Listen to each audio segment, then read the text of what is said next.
top and many things below. I went unto the keeper and settled long ago, long ago. Down on my knees, long ago. I settled it all. Yes, the old account was settled long ago.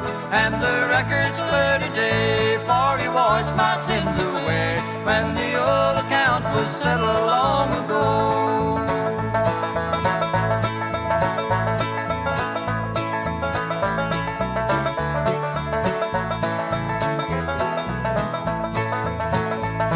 The old account was large and growing every day, for I was always sinning and never tried to pay. But when I looked ahead and saw such pain and woe, I said that I would settle, and settle long ago, long ago. Down on my knees, long ago. I settled it all. Yes, the old account was settled long ago. And the record's clear today, for he washed my sins away. When the old account was settled long ago.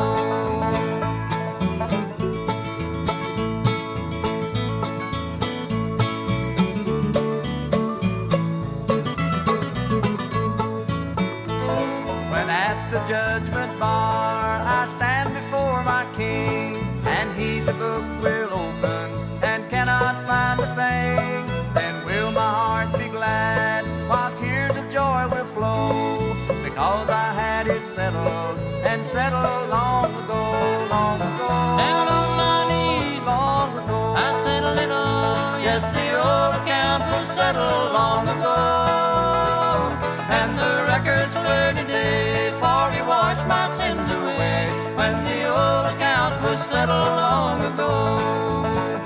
When the old account was settled long ago.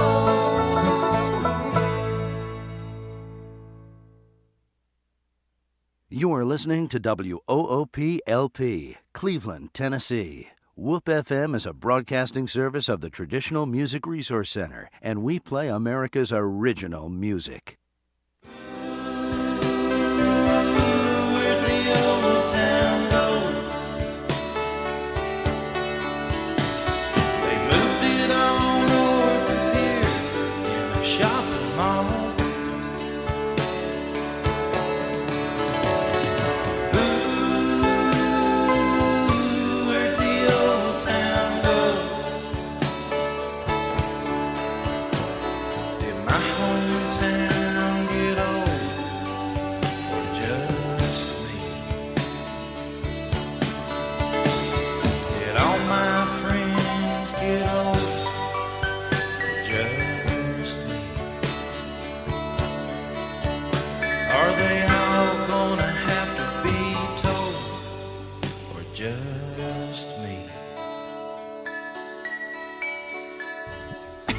Good morning and welcome to Old Town Cleveland here on WOOP FM 99.9, or you can go to the internet at www.woopfm.com. You can also go to our webpage and you can download your iPhone app or your iPad and you are Android and you can carry it anywhere in the world.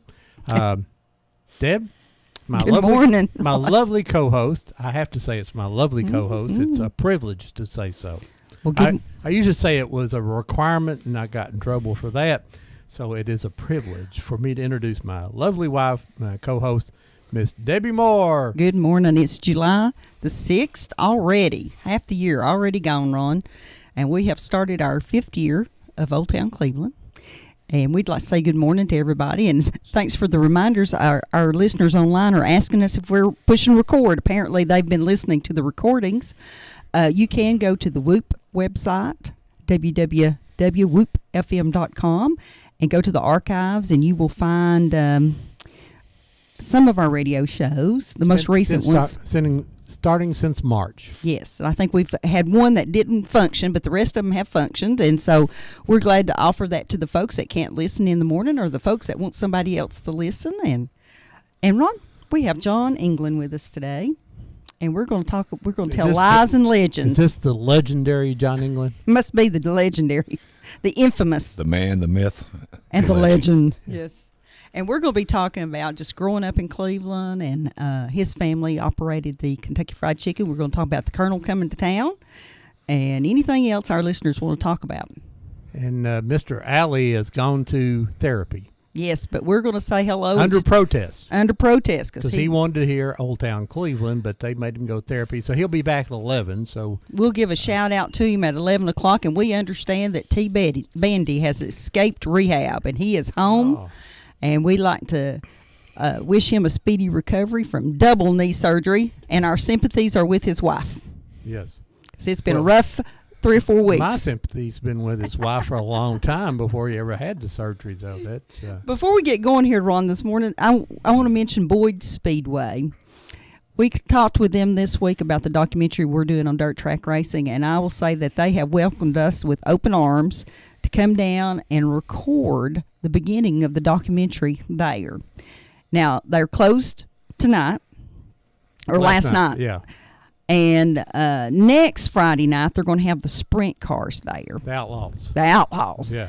But we're going to go that following week, that following Friday, I believe it's the 19th, and record our opening. So if you folks would like to come down and kind of watch that or see the races, that's a good place to see the dirt track racing. Debbie, how there. do you get to Boyd Speedway? I've always heard of it, but You I go don't think- down to the East Ridge. Go to East Ridge exit. Exit. Yeah, And as you get off the ramp, take a left, yeah. and there's a big shopping center or Right, downtown- flea Where the market. flea market's at. right there. Well, yeah. then the next right, Okay. that's Boyd Speedway, right down that little Okay. road, just a little way and down there. It's Okay. actually in Georgia. Yeah. And you know you've gotten there when the pavement ends.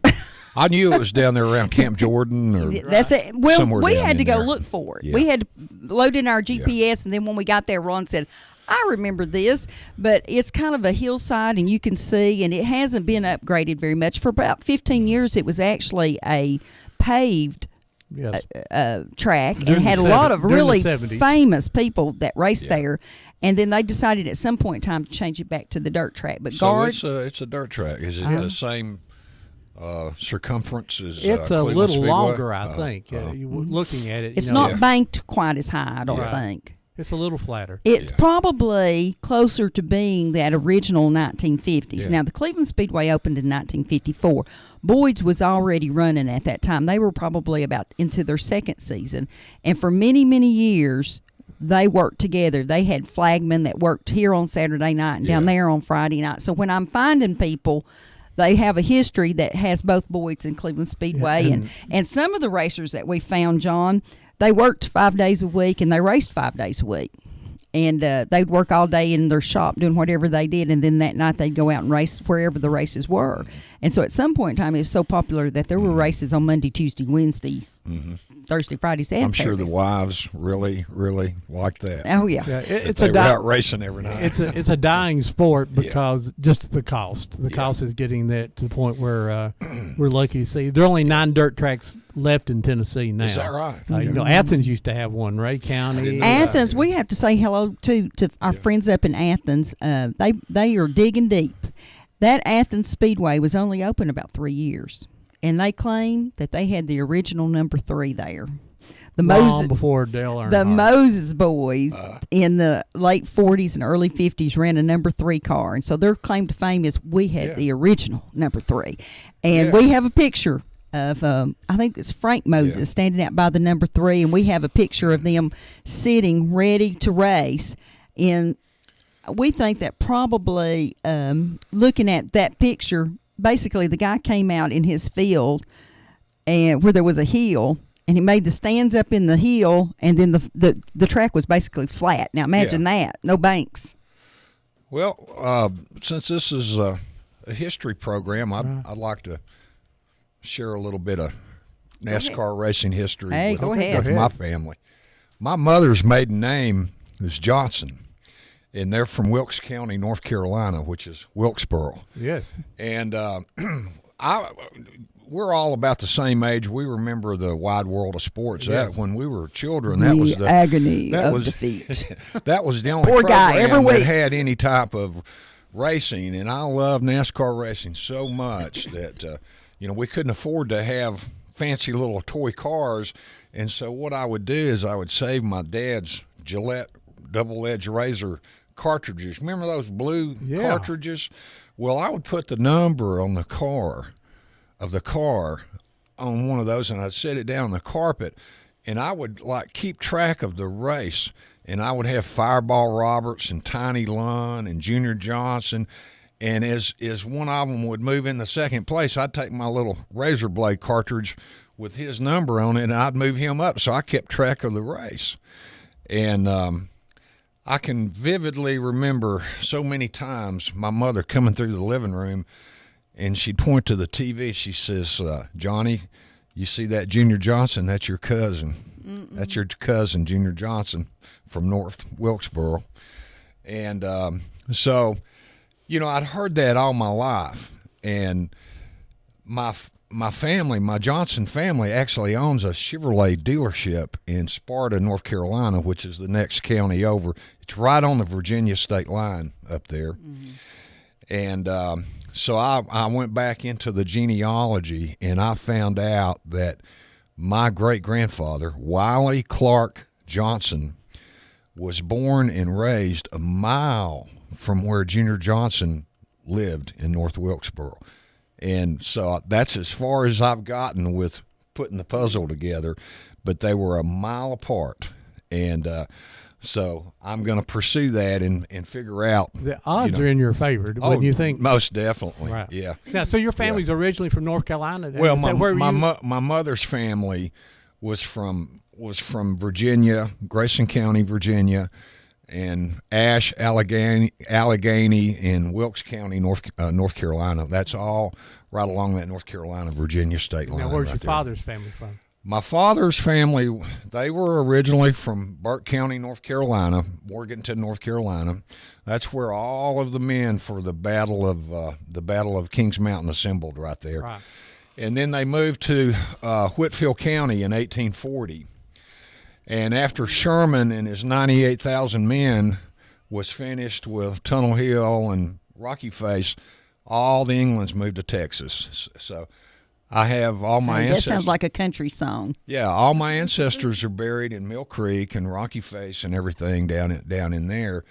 But they all moved to Texas after the Civil War. And then my dad was a manufacturer's rep in the 1940s, and they moved back to Cleveland because he was assigned to the southeast with his company. And but yeah, all my family, all the Englands, were out in Texas and Oklahoma. So That happened a lot to the Southerners ran to Texas. that's right. Well, It was very you had a common fresh occurrence, start yeah. there. Now, some Right. communities. My response was that. Why Forget- would you want to run to Alabama? Well, you know, some communities were very forgiving. That's a good one, Ron. I like that. They were very, very forgiving, and you could, you know, everybody learned to get along together. But then some of them, the wounds are still deep.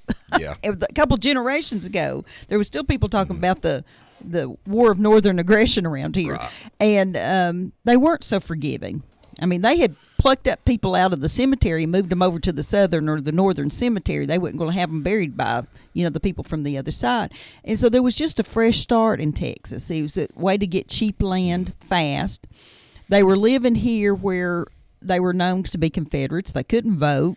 They couldn't, you know, there's a lot of things they couldn't do. There were people that were actually elected to office here, but they couldn't vote because they had been in the Confederate Army and they had taken the oath that they had arisen against their country. So it's really an unusual sort of thing. Let's go back to this Rocky Face thing. Ron and I were just down at the Old Stone Church the other night, heard a Right. Ringo presentation Gap. about Yeah. the 39th Georgia, Right. which my ancestors were in Company B out of Whitfield and Murray County. Well, how and about they that? were, how about that? Yeah. And They they might be cousins. Hey, there you go. I wanted to remind you that there is a book signing tomorrow there at the Old Stone Church in Ringo. It's a good opportunity for you to see the Old Stone Church. And then there's a lady that's written a book about some Confederate rebel from Ringo. And so it'd be a good time to pick it up. Now, what confused me is as we were driving down, I saw the monument to the general there on the side of the highway. And Ron and I both said, well, that doesn't seem like they were headed towards Chattanooga by looking at that. Explain to me, from the Ottawa Ringo Highway, they jumped off the general right there, but they were headed to Chattanooga. Does that train take a big old turn somewhere? I think it does. It has to. It has does. to. I What believe, gap did it go through? Well, do you know where Graysville Yes, is? I've heard of Graysville. It cuts right through there and pops out over into Chattanooga. Yeah, it does. You would think that railroad comes on up this way because it parallels the Ooltewah-Ringgold Road, right? Mm-hmm. And then just right past the monument, it takes a 90 left. Okay, there you go. That explains it. And cuts up through those hills and crosses South Chickamauga Creek right there, and then it pops back out over in Brainerd, over there in that low country, where you were just talking about, over there around Camp Jordan and all that.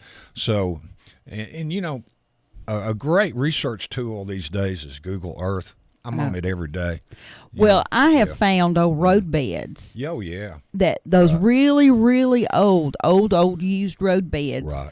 Will still show up going across those fields. Right. If you know what you're looking for, unless they've been plowed. If you just get it out in pasture land, you can still see them.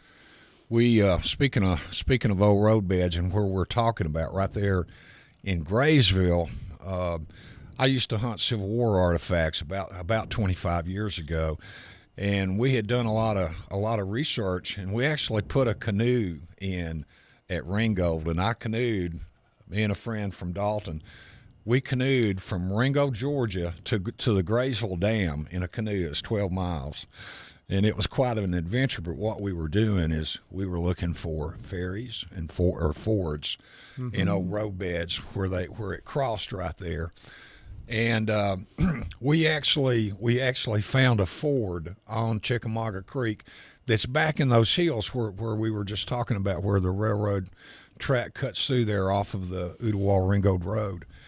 And so we canoed that. Then we went back. We got permission from the landowners, and we went back there with our metal detectors. It's probably one of the first places that I've ever just stood out in a field. And I know that you've hunted with John and David Cook and done a little metal detecting yourself. Very You probably little. have too. But that was one of the very few locations where we were on a big farm and kind of up on some high ground, and I looked out across through there, and I told my friend, my hunting partner, I said they were right there. I said, you see that old road bed coming up through this pasture? And I said, here's the other road bed leading down to Chickamauga Creek, and there was a crossing right there, and we headed down there with our metal detectors and headphones and digging equipment, and we found a Confederate camp right there in that pasture. So that kind of reminded me of that story. But, A lot of history down there. those are hard to find in Oh comparison yeah, to the that's a once in a lifetime. Well, that whole area down there, Tunnel Hill and Ringgold Right. Gap, and Right. a lot of stands there basically were made to protect Bragg running. Yeah, We see- exactly. Don't yeah. get into Bragg, but stop these Yeah. guys from proceeding. Yeah. Of course, I always say if Bragg had just come off that mountain and look out and just went ahead and took Chattanooga, Right. Just before, wait. before 50,000 troops come in. Well, Back 'em up. there's an old saying around Chattanooga that Bragg was the best general the North had. Hey, now there you go. There you and go. And one of the paint companies, I don't know if it was Gilman Paint or one of the local paint companies in Chattanooga, actually had a color that was called Bragg Blue. And we all wondered if that was actually someone that was a student of history that How did that. funny. You know what How I'm saying? funny. Yeah. So Bragg now Blue. you have your family has a connection in a way with the engine, the general. Right. Tell us about that, John. Well, my England family lived down near Tunnel Hill in Rocky Face, and my great grandfather, he was only 10 years old during the Civil War, and the story that has always been passed down through the family is when Sherman moved in, he had 98,000 men with him right there, and his headquarters was up on top of a little hill there in downtown Tunnel Hill called Blue Mountain. And if you're driving down I-75 between the Tunnel Hill exit and the Rocky Face exit, you'll see this one little hill that kind of looks like Sugarloaf Mountain over there on the right. And there's actually some of the old Civil War books have sketches of Sherman's headquarters on that hill. and that's called Blue Mountain, and there's a subdivision there now. And but my family lived there, and my great grandfather's brothers, all of his brothers, worked for the Western and Atlantic Railroad, every one of them, and except my great grandfather, he was only 10 years old, but all of his big brothers were engineers or employees of the Western Atlantic Railroad, and so there's sort of a family joke that the Englands weren't working the day the General got stolen. If they had, they'd been in the Walt Disney movie. Yeah. But they weren't working that day. But anyway, yeah, they had all driven. They were engineers and employees of the Western Atlantic. Of course, the General was used, and The Texas. the Texas and There's another started with a Y. Short. the Jonas or something like that. yeah. And Well, if you haven't been down to Tunnel Hill to the tunnel itself in the Right. museum there, Right. they almost lost that tunnel. It was about to go away, and thank goodness Murray County, not Murray County, but Well, it's Whipple amazing County when it saved comes that to one. well, history. it was originally Murray County, Yeah. and then they split it up. Yeah. People, it just takes 2 or 3 people to squawk loud enough to it's a save great things. it's a great thing to walk through the tunnel. That I understand they have a 6-passenger golf cart will drive Right. you through the tunnel now. And down to the house, you can go Now, through the house if you're too. in that tunnel, there's a new tunnel next door to it. But we I didn't didn't know know that. that. Yes, yeah. Well, the old tunnel, Yeah, I did not you know can see that. where the trains barely could make it through there. Yeah. And you can see so- where they scraped on but the top. if you're in the middle of that tunnel, and that train comes, which it does, comes through the next door tunnel, it's sort of like a ghost train coming up that track. You're going 'Cause you hear you start it, looking and going. You feel it, and you Yeah. know it's not coming in that tunnel, but it sure and does the interesting sound like thing it. is the manholes in that tunnel. They're and John, you and I would not fit in these manholes. They had little cuts into the wall so that you could step inside the little tunnel. I mean, just a little manhole so the train could go by because there's no room to go through there. And so it would have got me. I mean, I had too much hanging out of Yeah. the manhole here. It would just. Well, I'm Yeah. 5'6", and I could barely stand up in it. And I can't imagine standing there and a train go whizzing by. So you actually had relatives then that actually drove those engines. Absolutely, and I have. We should have brought it down, but we weren't able to find it. I have a railroad watch that was passed down through the family, and then my cousin Larry England, who is retired from one of the railroads in Atlanta, he got one of the watches too that was passed down. So we actually have 2 of those watches in the family. Now, I saw on Facebook where you'd gone down to Kennesaw the other day. Oh, What did you think about that museum? Have you That's been there wonderful. before? It's been a long, long time, and it almost seems like that they moved everything around so much it just didn't seem the same. But it was. Well, we had It's a never beautiful seen it, and facility. we were just so excited when Oh, we got yeah. there because it's so well done. Right. And then when you walk into that room in that full size engine, Oh yeah. that the tires, the wheels seem bigger than me. Well, yeah, it's pretty the exciting. The wheels are about 6 feet tall. Yeah. John, you may find this interesting. You know, when Chattanooga seized the engine and there were battles about getting it Now back. this is in the 1970s. The 19th, and they were getting ready to take it back to Georgia, and Judge Kelly in Chattanooga took a bunch of Chattanooga police officers, and they blocked the road. They were called Kelly's Raiders. One of the Kelly's Raiders lives right down here on Varnell Road. Varnell Road. Is that right? Yes, he was a police officer, and they blocked the track and seized the engine and took And it they back. parked it inside one of the, I don't know what it's called. It's like some kind of garage for trains down Roundhouse. there, and they guarded it around the clock I recall some until of that, the but- court yeah. order came through. Right. But You know, the we General has never come through Chattanooga again. They have taken it places, but they go around Chattanooga anytime that they're taking it somewhere. Yeah. So they said the General will never come back to Chattanooga. Well, it don't go anywhere now. I think what surprised me most about studying about the General in the last couple of years is that the fact that the guy tried to chase it on foot when it was stolen, and I never realized that they went so slowly. Yeah, that was Fuller, William Fuller. But that Walt Disney movie that was filmed in 1954, it was so historically accurate that they didn't have to make anything up. So the movie is a great reference source to watch. And the you Walt can Disney buy that movie. at Tunnel Hill. Yeah. We saw it at Tunnel Hill. I Yeah. decided I didn't get Yeah. it. Decided we wanted it later, and we had a hard time finding it online and finally Yeah. bought it and watched it several times. And I was eBay. like, You can find anything Yeah, on yeah, eBay. yeah. $5. Yeah. And that movie was filmed over around Clayton, Georgia. Was and it? Walt Disney was actually over there, and they borrowed a couple of trains that were sister trains to the General in the Texas, and so they found the right gauge railroad that they needed and the right kind of scenery, and so it was filmed over around Clayton, Georgia back in the Did not know mid-1950s. that. P- Did not People know. just don't realize how important the railroad Right. was to the war, and particularly that. And of course, Lincoln said, and To take and hold the railroad. near Right, Cleveland right. was as important as holding Richmond. So the railroads were extremely important because of Yeah. transportation. Well, And we then- could cut the supplies off real fast here. you go back. You take the rivers and then the railroads, and we understand why Tennessee took a brunt of the war because that's what we had. So John, I've known you a long time, and And now he's not what- going to tell any tales you don't want him to tell because he was probably involved. I probably Or can. Randy Fox might can tell us a few Randy tales. Fox and tell and What's Randy saying over there on the computer? And I gr- can't see and gr- that what far. about- Hey, Randy? He's quietly listening now. now I have a question. Hey, did you ever throw Griff's bicycle in the lake? A lot. Oh, which lake would that be? That Over was by Stewart School. That was the lake over behind Stewart School, and I'd love to know the history of that. So you still remember the lake behind oh, Stewart School? Yeah, Do you remember the old house that was there? being a student of history, you see things in a different dimension, and when you drive down 17th Street and you look at Reverend Littlefield's church, you'll notice the base of it. There's a stone wall.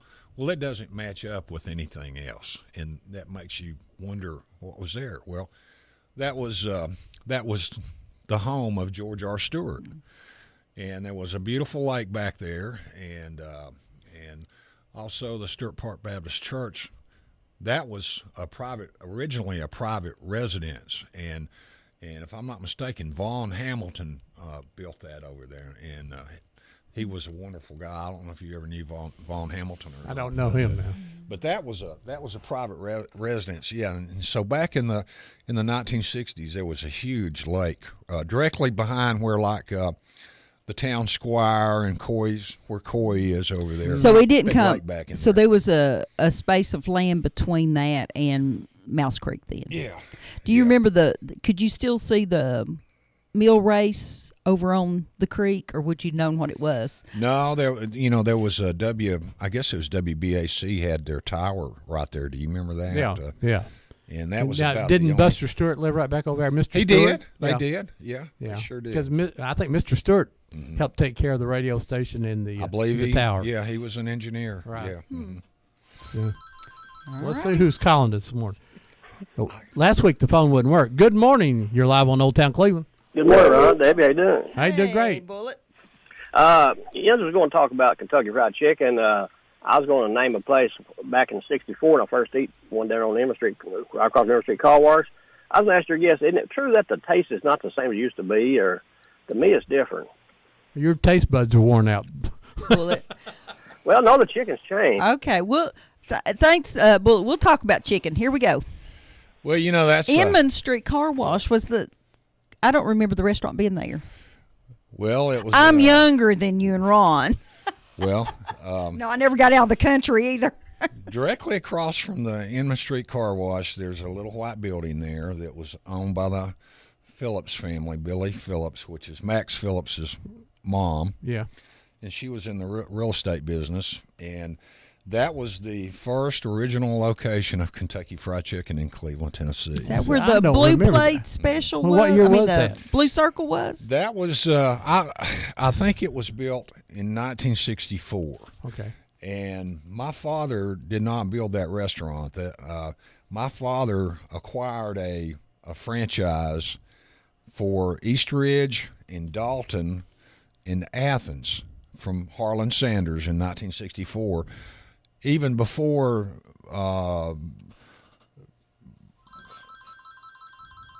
okay, let me back up here a little bit. Let's get this call. Hold that thought. Good morning, Hold that live on chicken. Old Town Cleveland. Good morning, Ron, John, and Pretty Debbie. Good morning. Hi there. My little Korean veteran is at the farmer's market with a load Yeah. of vegetables.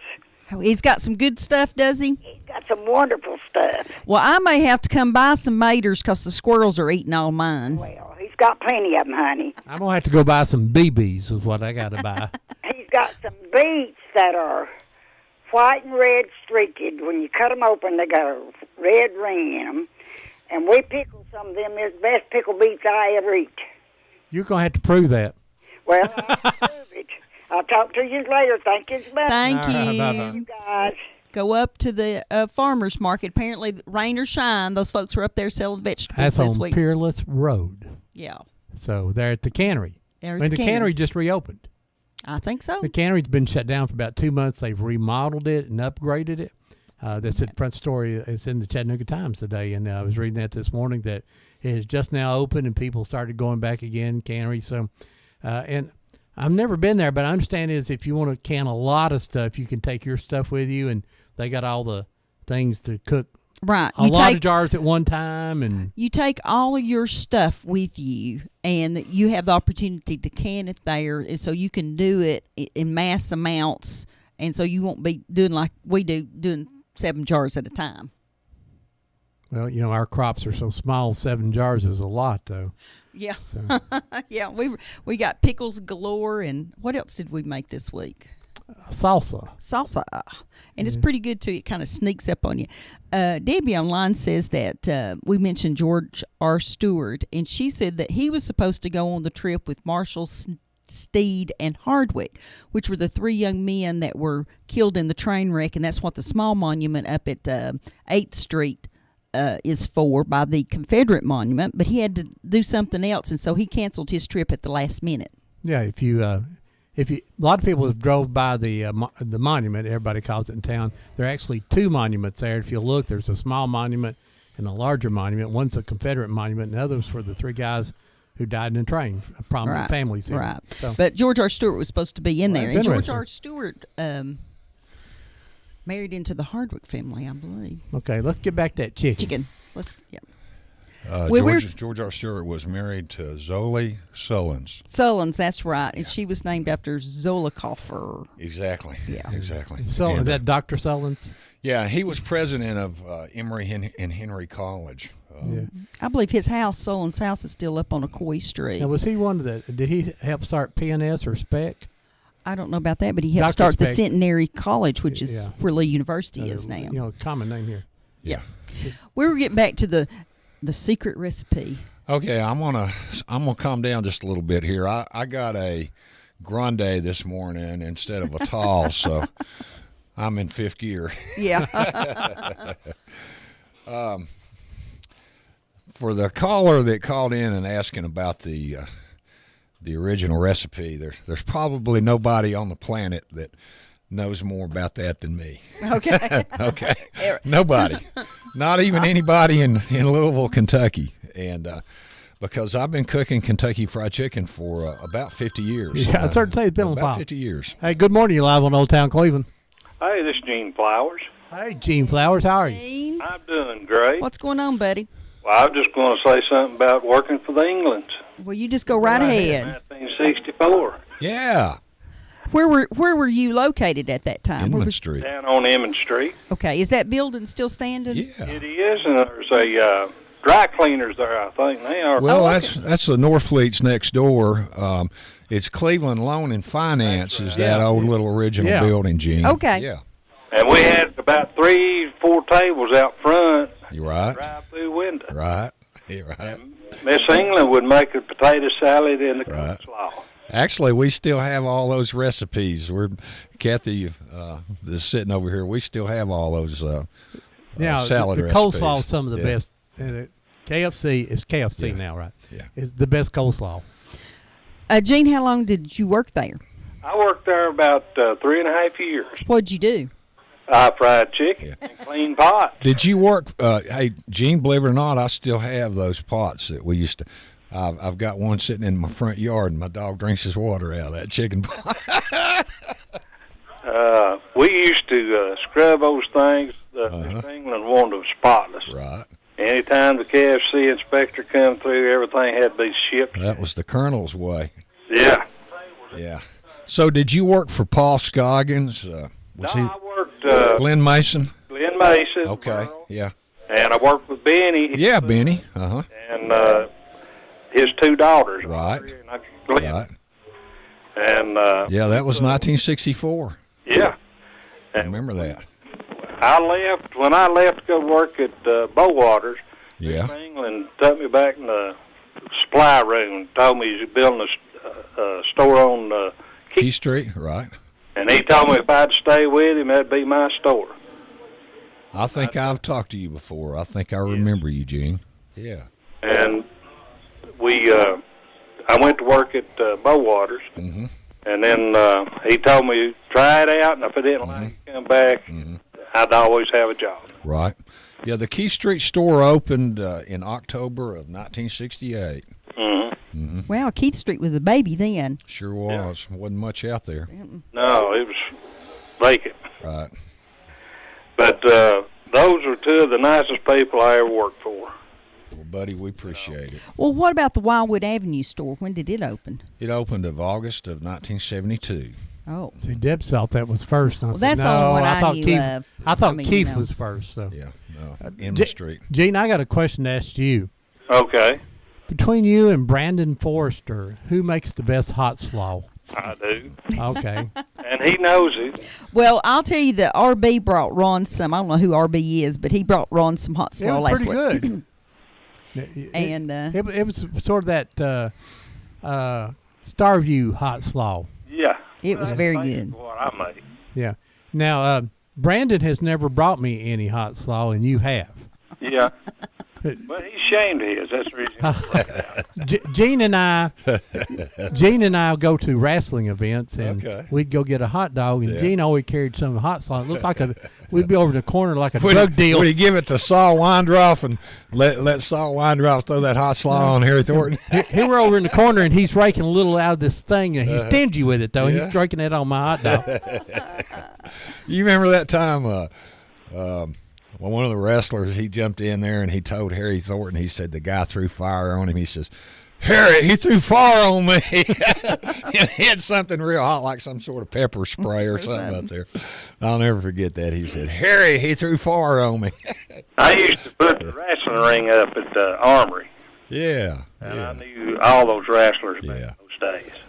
Yeah, we just lost Jackie Fargo. Yes. I've seen that on Jackie TV. was called into our show a couple of times, and Hilarious. he was a hoot. He wasn't meaning to be funny. He was just He funny. just was. Yeah, I met a wrestler one time, and he was a great guy. It was back in the early '70s, and when McDonald's was real popular, you know, where there was big long lines and different cash registers running, and I looked over and Dusty Rhodes was standing beside me in another line to get a Big Mac, and I met Dusty Rhodes and talked to him for a little bit down.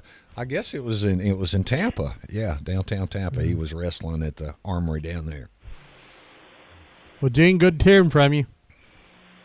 Take care. All right, bye-bye. Yeah, Brandon Forrester's hot slaw is still in second place in that race because. But now, all right, the recipe. Well, if we ever get to it, every time we mention the recipe, the phone rings. This story I'm about to tell you, you're only going to hear it here. Okay, And exclusive. it really should have been a national news item because there was a. Do we want to go ahead and take that call? Yeah, now, let's or- get it okay. out. This is not one of those fancy places where they Good. have somebody can answer the Well, phone it's for got- you. Good always morning. come You're in. live on Old Town Cleveland. Hello, this is Bob Cash. Hey, Bob Bobba Cash. Doodle Doo. Bob Cash. How are you? Hey, listen here now. Is that my old buddy John England down there? That Believe is it John England. Uh-oh. You know a story on John, do you, Bob?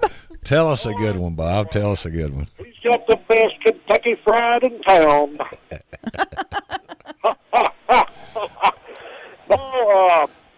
John may have told you the story. My mother retired from Kentucky Fried Chicken there on Wildwood years ago after 20 years of service. Mhm. And Geraldine Angelone. yes, she dearly loved the Englands, and they loved her. And Bless her heart. She's told me a lot of stories about Kentucky Pride and the Englands and the Colonel and so forth. But anyway, John, it's good to hear you on there, buddy. Okay, Bob. I saw you on your front porch the other day. I thought you were General Lee sitting over there. You've grown a big beard. Well, you ought to stop by. Well, I will, buddy. I'll stop by, but you threw me off.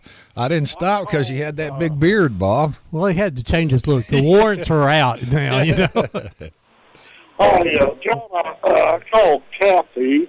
She's right here. Say hello to her, Bob. She's hiding. She's hiding over here. A birthday, July 15th. She'll be 93 years old, bless her heart. And we're going to eat Kentucky Fried Chicken. Well, say hi to Kathy. She's right here. She's listening. What time, to you. Bob? Oh, okay. You got to invite your relatives over now, Bob. Yes, sir, boss. I'm gonna take the redhead wildcat down there sometime. Get her some chicken. All right, Roger that. Roger that. All right. Okay, Thank you, dear. buddy. Bye-bye. Talk to y'all, and I'm enjoying the program, and I'm gonna be listening some more. All right. All right, Bob. Thank you, Bob. Bob. I'll talk to you later. Bye-bye. Bob's only listening so you can't tell stories on him, That's John. the first employee of Check Into Cash. Yeah. Sure is. So Bob's mom worked there at Kentucky Fried 22 years, Geraldine. I remember Angelone, Geraldine. sweet Geraldine lady. and my mom are first cousins. Oh, so okay. I'm I'm related to Bob. I'm sorry Yeah. to admit. Well, Joey Angelone and I worked at Bendix out Well, there. For yeah, he was Joey good. and I, Yeah. we went to school together, and Right. and Sharon, his Yeah. sister. Yeah, Right. I'm familiar with all of them very well. Oh, and, yeah. Bob but, Cash. Bob, Okay, let's get back to the chicken. What Well, was we talking about? the caller called in and said it just didn't taste like it, that they'd changed the recipe and all that. And I have a story that you'll only hear here. It should have been in national news. There was a huge debate raging among the 600 KFC franchisees around the world in the company, claiming that the recipe, that they had changed the recipe on us, and it didn't taste the same. And my dad, Luther England, he passed away in 1998. And when we cleaned his house, when we cleaned the house out, we found an unopened case of seasoning from 1968. And in 1968, they were still blending the seasoning over in Nashville off of Thompson Lane at the Kentucky Fried Chicken headquarters. And actually, I had seen them. They blend it in 3 different locations. And you can kind of imagine why, where they blend this, and then they blend it here, and then they ship it here, and then they blend it there. And so we had we found an original case of seasoning that had been in a climate-controlled environment for 30 years, and so this was big news because the franchisees were fussing at the corporation. And so I called the current president of the Franchisee Association and said, "Hey, I've hit the honey hole here. I've got the secret recipe. recipe. We can send this off." And so we FedExed those bags of seasoning out of Cleveland, Tennessee, to KFC Corporation, and then to the officers of the Franchisee Association, and they actually analyzed that seasoning that was found in my dad's closet and determined that it was the same. What they've done is political correctness has sort of overtaken our country. Yes. And what they did is they want it to look good on specs. When people come into the restaurant, they want to look at the nutritional charts and all that, and so they took all the salt fried out chicken, of it. folks. They took the salt out of it. Yeah. Yeah. They took the salt out of it, and they took a lot of the pepper out of it. So just pour some salt and pepper on it, and you'll get right back There there to you go. 1965. I went There up you and go. visited the original one in Corbin, Yeah. Kentucky, and that's kind of Yeah. a fun trip if Oh, you're yeah. if you're looking for something to do someday and Right. you want to go up there because they have a part of the dining area blocked off, and it looks like it might have in the Right. 1950s or whatever. They had got the knotty pine paneling and the chairs and the tables and stuff that. It's kind of a fun place to go. Of course, I'm standing there looking at all this, and the people standing over at the counter was wanting to sell me chicken, and I wasn't finished looking. Right. I couldn't.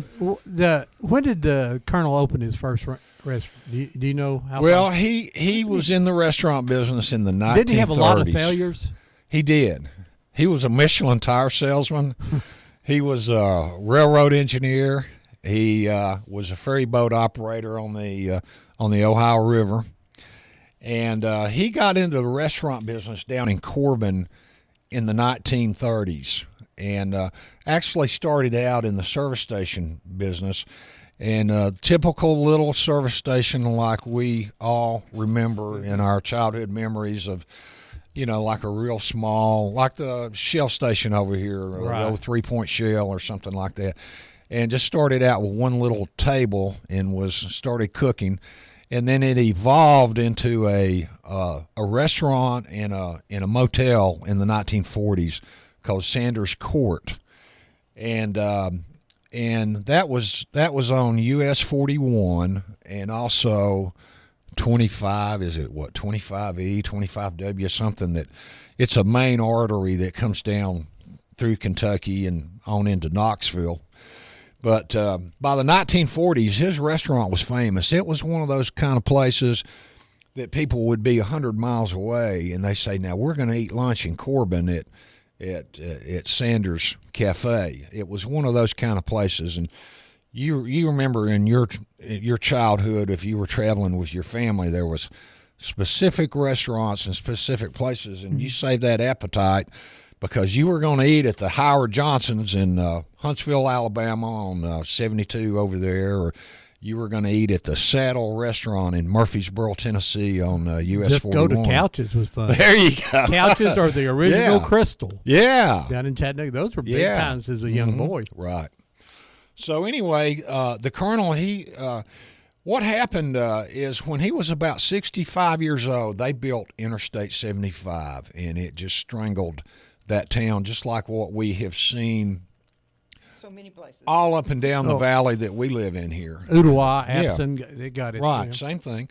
And he decided to take his little seasoning and go on the road with it.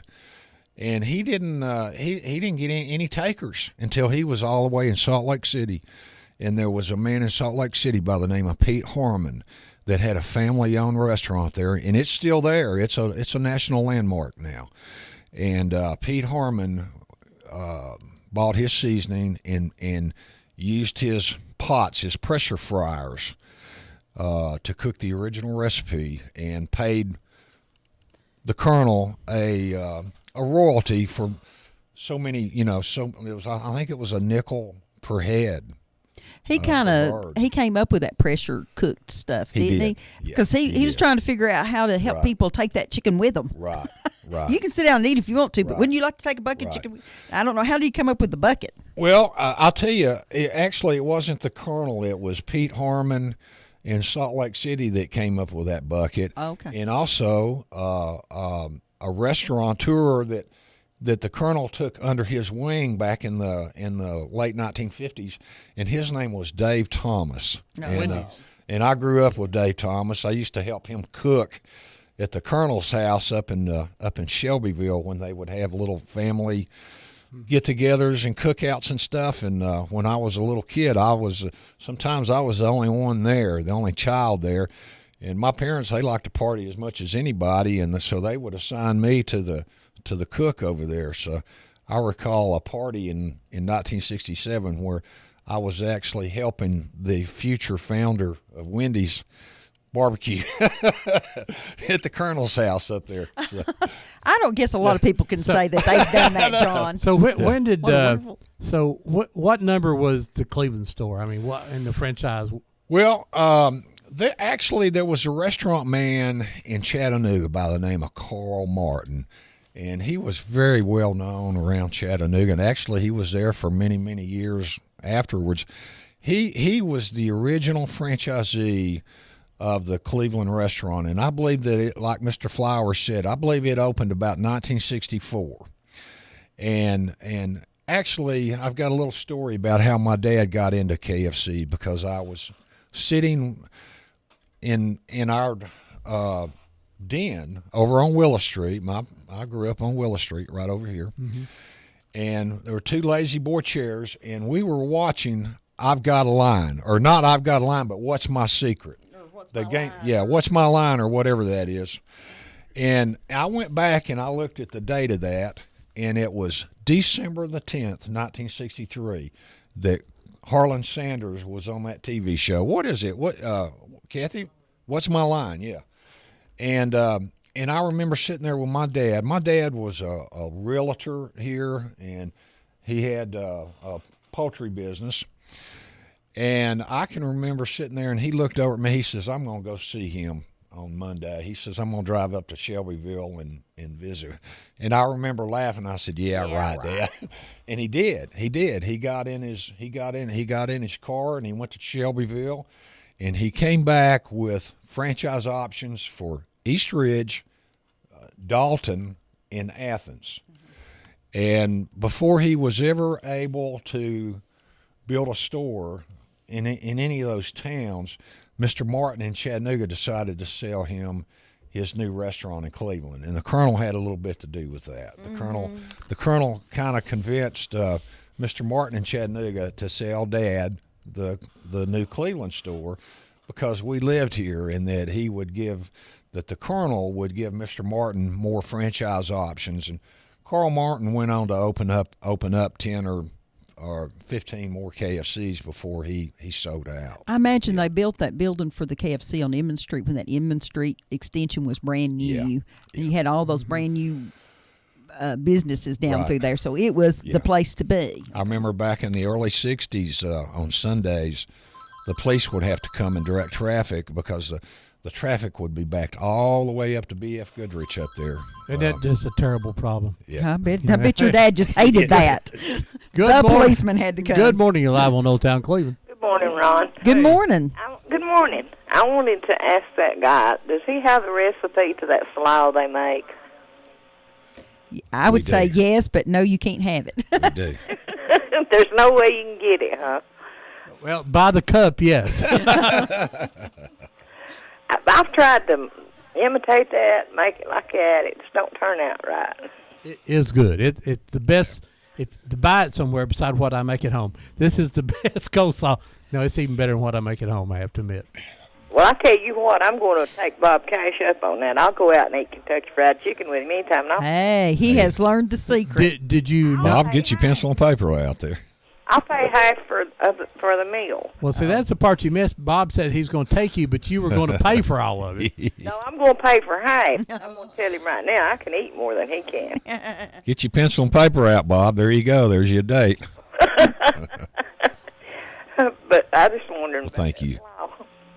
Please be careful, Red. I will. Bye, Miss Red. Thank Bye-bye. you. There will be no secret telling today. You know, Corky, he's been in the restaurant business longer than anybody in town. And of course, the Rebel, you know, they opened and they closed. Now they've opened back up. The Spot. Spot's probably the oldest running restaurant. Yeah. And then you got the name of the Old Fort Inn. And then you have the Carden family up here, and also the Johnsons, that are in Hardee's. They've been around for a while. Yeah, and but we are the longest running that's been in the same family. And so, Kathy, what is it? 47 years, 48 years? Yeah. Something like that. That's amazing. Yeah. So the only person from that area that would, the Couch's Barbecue, of course, that's not in Cleveland, but about 47. Yeah. That's amazing. Yeah. And it's still in that family. Right. That's amazing. That is so I've ate a few barbecues down there. Every now and then we'll go. Ate a few buckets of Kentucky Fried Chicken by myself. Negotiating that tunnel, though. Yeah. That's got to be more exciting than racing at Boyd Speedway, to get through that tunnel to get down there. I don't know if you ever had the opportunity. The late, great Max Carroll was taking myself and Tom Rowland and someone else down there. And Max was driving, but Max has a way of just while he's driving, just turn around, face you in the back seat, and talking for 10 minutes. And here comes this tunnel and cars through there. I'm going, Max, Max. So, I straight ahead. Good morning, live on Old Town Cleveland. How you doing, Ron? I'm good, Brad. How are you? Good. What's going on? Hey, I was going to let you know, Ron. Go ahead. Tim Hudson was supposed to pitch Friday night. Yeah. He got pushed back. It rained him out? No, because he had problem with his neck. Oh, okay.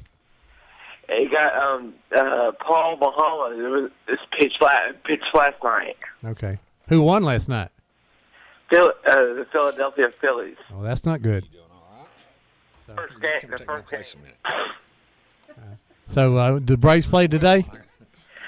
Yeah, they play this evening. All right, then. 7:15. 7:15, Ron. 7:15. All right. And are they in Atlanta or in Philly? Philadelphia. Oh, they're up there. Okay. Maybe that's why they didn't get rained out then. What? Maybe that's why they didn't get rained out, because it's been raining here for about 3 months now. Hey, after we play, Ron. Yeah. After we play the Phillies tonight and tomorrow, we have to travel to Miami All right. to play the Miami Marlins again. All right. They took 2 out of 3 from us. All right. We need to beat them. You sure do. Yes. Yeah. Yeah. All right. Well, Brett, thanks for calling us. All right. Good to hear Bye, from you. Brett. Bye-bye. Bye-bye. Bye-bye. I wanted to tell the listeners that weather permitting, next Friday and Saturday night at G Creek Campgrounds up in Delano, they're going to be showing the Caney Creek documentary free outside. So prepare for the take your own chair kind of thing with you. But I think that might be a really fun time to see that. Hit the big time now. We're in the We've hit the big G time. Creek Campgrounds. All right. Bring your own chair. But, of course, it'll start at dark. And Yeah. so that should be a lot of fun. And I think that's really good for our outdoorsy type folks. And I understand that there's some talk about it going to be played in Copper Hill at the Senior Center. That's still being worked. And then I think WTMB is also going to broadcast. They're working on that too. So, and if you're interested in buying the Caney Creek documentary, We have a lot of people that have bought it to send off to people. or if you want Deb's Confederate book or the Caney Creek book, the Museum Center has have them in their bookstore.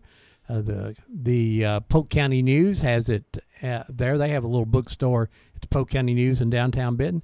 The Ducktown Basin Museum has doesn't have the Confederate book, but has the DVDs and the Caney Creek book, and have sold out about 3 times now. The Hiwassee Heritage Center. Yes, that's right. They're open Tuesday through Saturdays, and they also have the whole collection. Or you can go to www.oldtowncleveland.com and you can order, and it'll be shipped out to you. Or just run into Deb in town, and she's got one in her trunk always. I always have one in my trunk. She always has. I sold out my trunk the other day for Ducktown. But also something else that's come up is that Sue Summers and all of you guys that came out to the premiere, our big huge crowd that we had, she had on display there a beautiful painting of Caney Creek, and she has painted it from a different direction, from the hotel down the other direction, and we're going to be selling those for her also. So the next time we show it, we'll have those available. I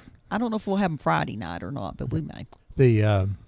You're listening to Old Town Cleveland here on Whoop FM 99.9. You can call us here at 614-5553. We have John England here talking about his family and Kentucky Fried Chicken, their involvement in the Civil War. We've a lot of things. John didn't think he was going to have enough to talk about today. We'll have a few more minutes. Hi, Randy Fox. Good morning. You're live on Old Town Cleveland. Hey, good morning, John. Yeah. Do you remember the first person killed on Emmons Street? He was one of your neighbors.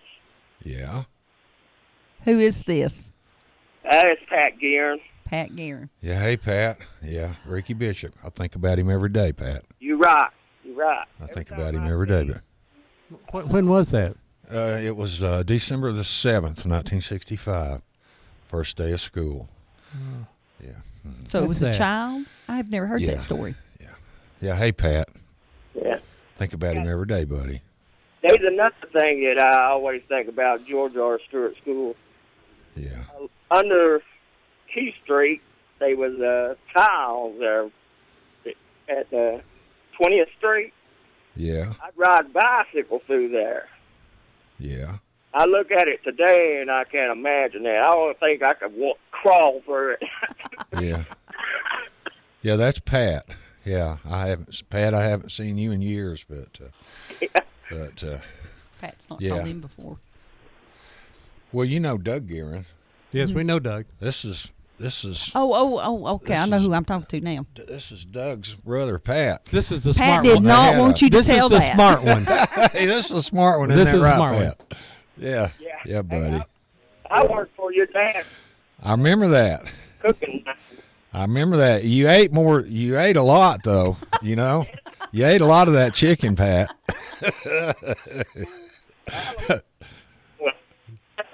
Cooking it. You cutting out on me.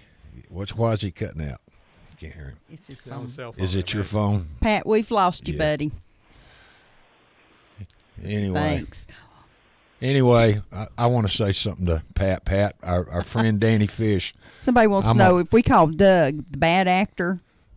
They want to know if Randy Fox want to know if Pat is the good actor. Yeah.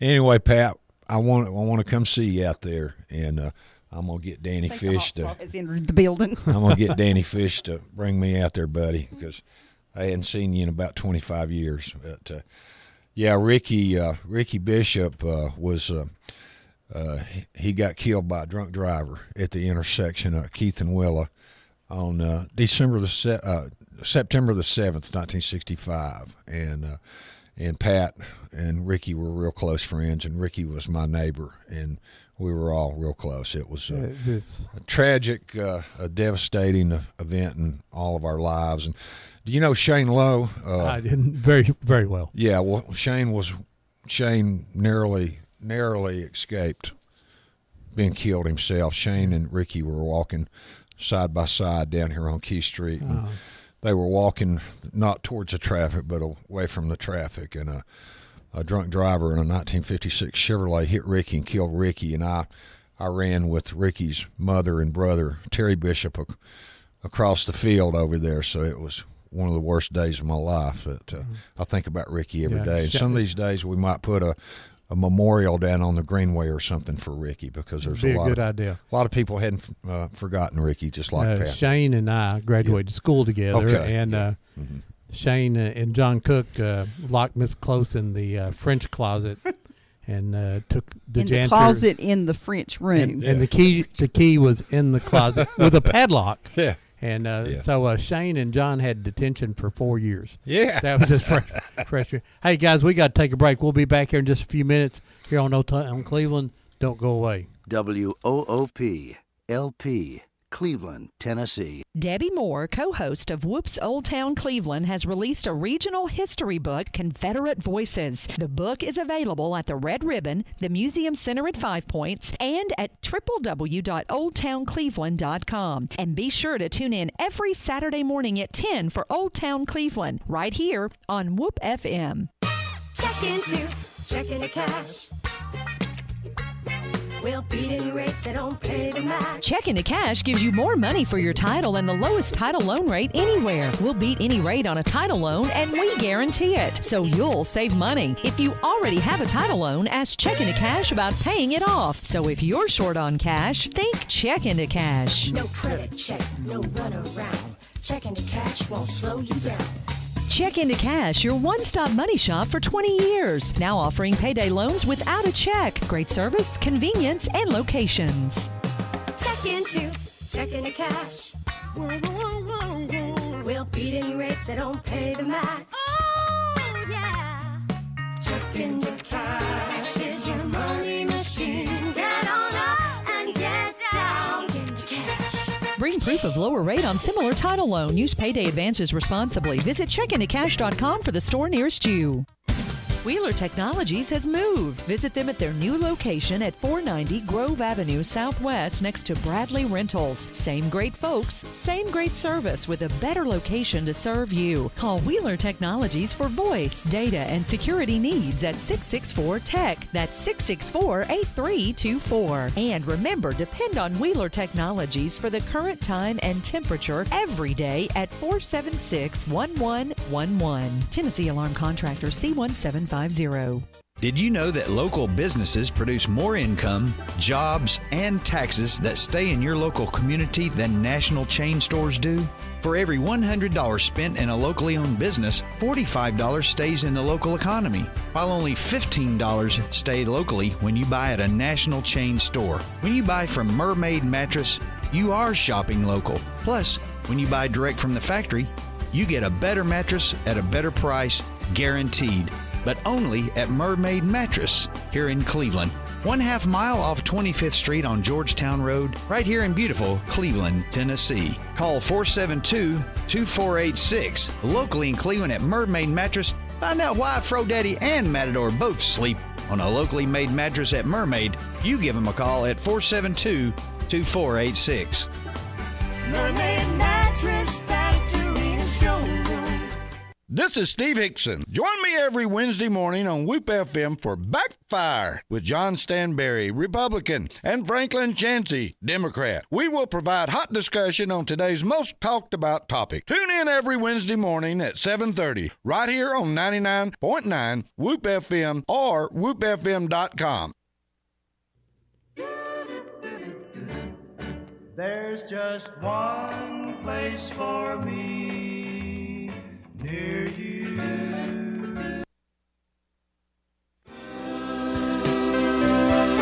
Where'd the old town go?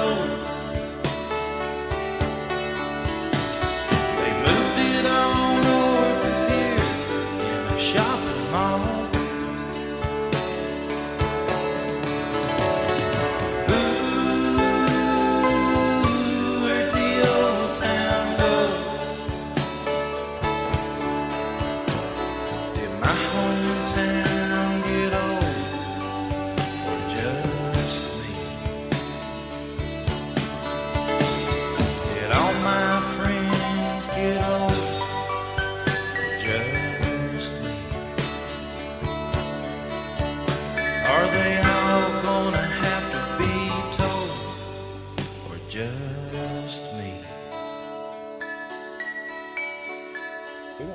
Welcome back to Old Town Cleveland here on Whoop FM 99.9. Or that's bad when we come back on the air and John's telling what stories we're not going to tell. Well, yeah. Let's get you that can call phone. us here at 614-5553 like this caller. Good morning. You're live on Old Town Cleveland. Good morning, Ron. Hey, Brenda. Hey, Brenda, what's up? Well, I just had to call in and say hello to Johnny. Johnny, she knows me. For a long, long time. Yeah. Oh, yeah. Hi, Brenda. Hi. Yeah. I loved your daddy, and I still see a pickup truck running around town that your dad bought new, and that somebody has taken real good care of that blue Chevy pickup truck with the stripes. Remember that? I sure do. And I always think of your dad when I see that truck.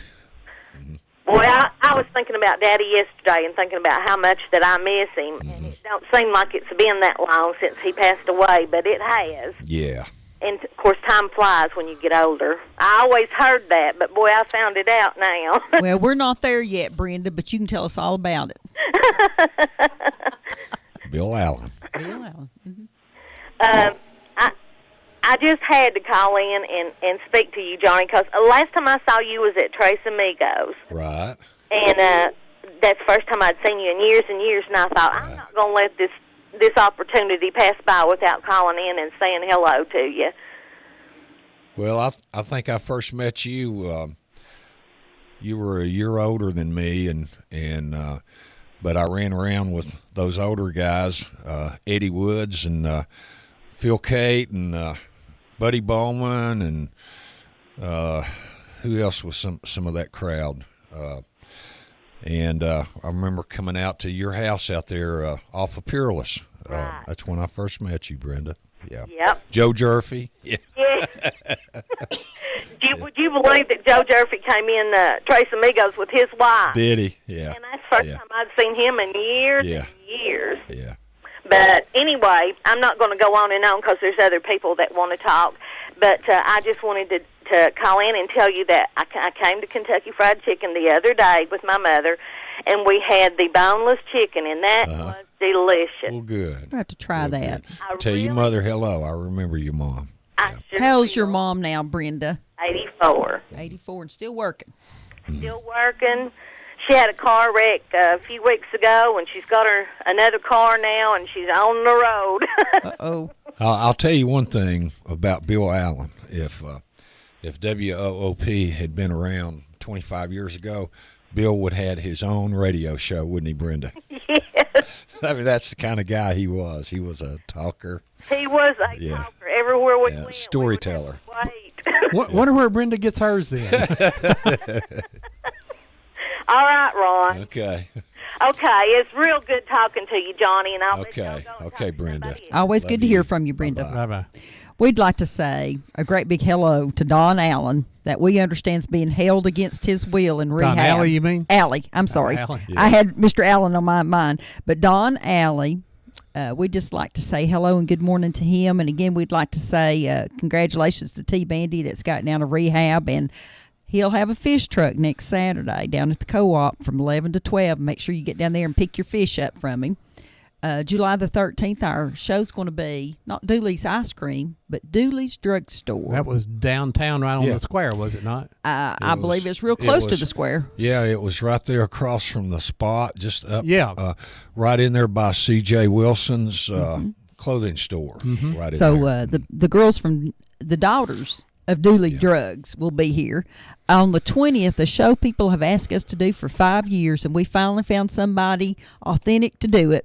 We're going to be talking about the Webb store up at Reliance. We have one of the Webb ladies coming in that ran the post office up there for She was years. the postmaster for years. We are very excited about They having sell her. more T-shirts than they do gasoline. Well, I think they probably make a better profit off of them too.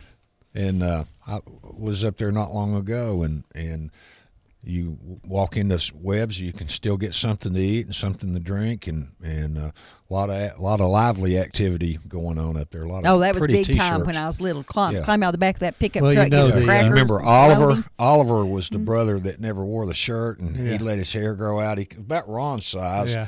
and he let his hair grow out real long, and he'd sit out there on the front porch, and then Harold, he was the worker. You'd see him out on the tractor all the time. Yeah. They, we did the documentary about Caney Creek, and the Reliance Post Office serviced Caney Creek. That's the postmaster for there.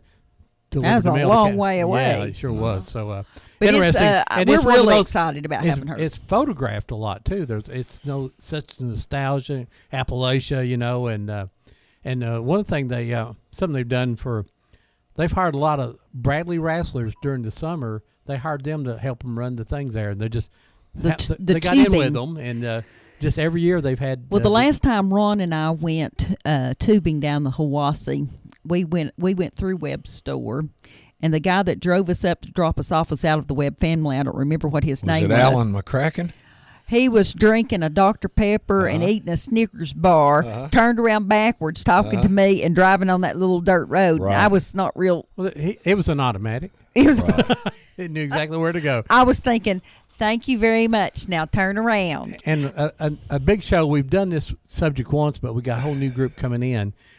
There will be no live demonstrations, but the snake handling churches that's created and started in this area, we have some of the original family members from the original churches who are going to be here talking about when the Fords died and got bit by the snakes. But we will not have any demonstrations. That will be the we'll end. Only going to talk about that. That will be the end of August. Have They you- wanted an opportunity to go visit the churches. Have you ever before heard they of came on. Have you ever heard of the French Broad River? Yes, Yes. we were up there about a month ago. There's Hot Springs, North Carolina, and Del Rio, Tennessee. Del Rio, we went through. The 60-minute segment, the one that that the country remembers so much about the snake handlers, was filmed right there on the French Broad River there at Del Rio in Hot Springs. And but back in the mid 1980s, some friends of mine and I were going to run a whitewater canoe trip out of Knoxville. We went up to run the French Broad, and we got some local shuttle drivers to run shuttle for us. Sounds like deliverance, doesn't it? Yes. Exactly what I was thinking. Well, we were putting putting our canoes in right there by this white church, and I said, "Isn't that the church that was on TV last week?" And the guy says, "Yeah." Says that's it. So that was a big 60 Minutes deal. He said, "Why?" He says, "You know what they do with those snakes?" He says, "They put them in the refrigerator." Slow them down. Calm them Yeah. down. Calm Well, them down. I would be afraid I'd get a live wire. Yeah. On the July the 27th, too, we're going to have the folks from the museum come in. They're going to have a big display down there. Ron and I went down there last week, and there's folks have picked up the hammers down there, and they're knocking down walls. They're making room for bigger, better exhibits, and they're going to be doing an exhibit on some of our local manufacturing companies. And we need to support them in that and what they're trying to do now, because they really are trying to make a difference. And it's going to be old manufacturing. And then the last week of August, of course, is going to be the snake handling show. You mentioned CJ's store. 2 stories about that. If you go in the museum down here at 5 Points, and if you take a left, immediately to your left, going towards the bookstores, there's a long wooden table there. Well, that's the table out of C.J. Wilson's store. It was down in the middle. And the sign that used to be over there that says C.J. Wilson, I know exactly where that sign is. I asked the guy who found it. I said, "Do you still have that sign?" And he says, as a friend of mine on Facebook, and I said, "Do you still have that sign?" And he answered me no with his picture. Yeah. And sitting right behind his desk in San Francisco was standing up the C.J. Wilson sign there in San Francisco. And, he was a really nice man. Yes. I believe that he may have been one of the directors of one of the banks or something here, and his little store was really he was already retired, and that was just sort of a little hobby sideline. But I recall, how nice he was to all the kids running around on the bicycles, going to the movies and going to the spot, and then also there was another store right in there, and that was McDarris Brothers. Yes. And my dad used to buy all his hats at McDarris Brothers. Oh, right there. that was quite the purchase then, because all the men wore a hat. Had to have that hat. I mean, you were uncivilized. Did you if go wore to a hat. was the Behemoth still running when you were a kid? No, it was the Princess. Bohemia. The Bohemia. Not the Behemoth. The Behemoth. Well, it's a big place. Yeah. No. Some of the Our guest- old folks like Randy Fox remembers it. Yeah. Yeah, Randy lived over by the Y. That's how I got to know Randy. And Randy lived over there by Reverend Billingsley. And I will let Randy tell that story, but he was sort of a sidewalk preacher that when you were 7 or 8 years old, he was quite scary, but he would get out, and he was one of the guys that used to get up in the gazebo around the courthouse and preach, and see if you can remember some of that back in the. You remember Neil Dover from around that area? Yeah. know him well. The last 2 times I went out to eat, I run into Neil Dover. Right. I didn't even know he lived in the day. He's ever been in the daylight. Yeah, that's Neil actually come on and did our show, and I think it's the first time he'd ever been up at 10 o'clock in the morning in his life. I think so. And I believe that. He had a great I time. take it back. He did a good job. He did not go to bed that night. He just didn't go to bed at 7. He just stayed up. Yeah. So Neil is a night person. Yeah, he actually grew up over here on Emmett Avenue. Yeah. His dad worked at Bowaters, and Neil and Kathy and. See, that's another reason we're doing the manufacturing show, is that so many people came off the farm and came to Cleveland when the manufacturers opened up. One other thing that I've got going on, I've always got projects going on, is the folks from Red Hill United Methodist Church called me last Saturday while I was over at that big meeting at Martin Springs in Middle Tennessee, and was asking me if I would help them get together the history of the church. And if anybody out there knows when that building was put up at Red Hill United Methodist Church, I'd like to know that. I've got the deed for the property. That whole area is very historic right down there. It absolutely is. Seeping with history. Yeah, very early settlers of our community. We've got John England here today, and we're talking just about anything, but his family helps get started. Not the first one, but very soon the first. So did Riverside How knew that franchise? I mean, in the scheme of things, was it number 100 or number 200, or do you remember? I'll think about it. And Okay. we'll take the phone call. Good morning. You're live on Old Town Cleveland. Hey, Ron. Hey. Tell Debbie I think it's 1864. What makes you think that? I've been there. Is it right by the cemetery there on Red Hill? I'm talking about the church building that's standing right now. Yeah. So you think it's the 1864? On the door it says it. What says it? Established in 1864 right on the door. Okay. There was a Red Hill Academy right next door, and that burnt down. Yeah. And I don't recall. Okay. We went in there and did a little work, put a podium up for the preacher. Okay. So I think that's 1864. Sounds good. Thanks. Thank you. I think that, there's a lot of things happen on that piece of property.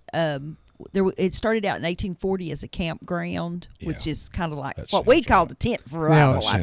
It was there immediately after removal, or was some of that activity there before removal? Well, when the Blackburns moved on that property, the campground was already going on in 1840. So I don't have any indication if I really think there were things going on there prior to the removal. Is that John Ross's property at No. that time, or Judge Martin, or I don't know.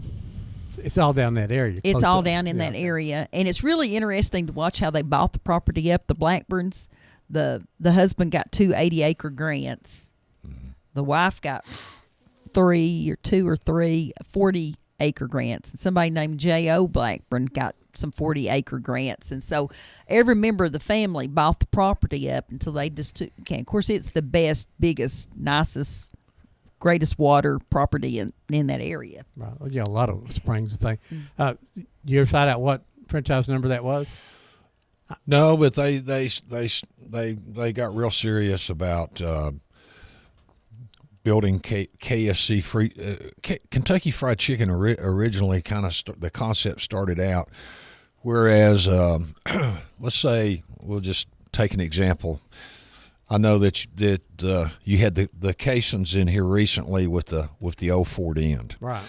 What the Colonel would originally started out doing in the 1950s was, if you owned a landmark family-owned restaurant in your town, he would come in and they would put Kentucky Fried Chicken in that restaurant. Let's just say that the old Ford Inn. And they would feature Kentucky Fried Chicken. Okay. I never heard that. Yeah, and that's how it kind of originally got started.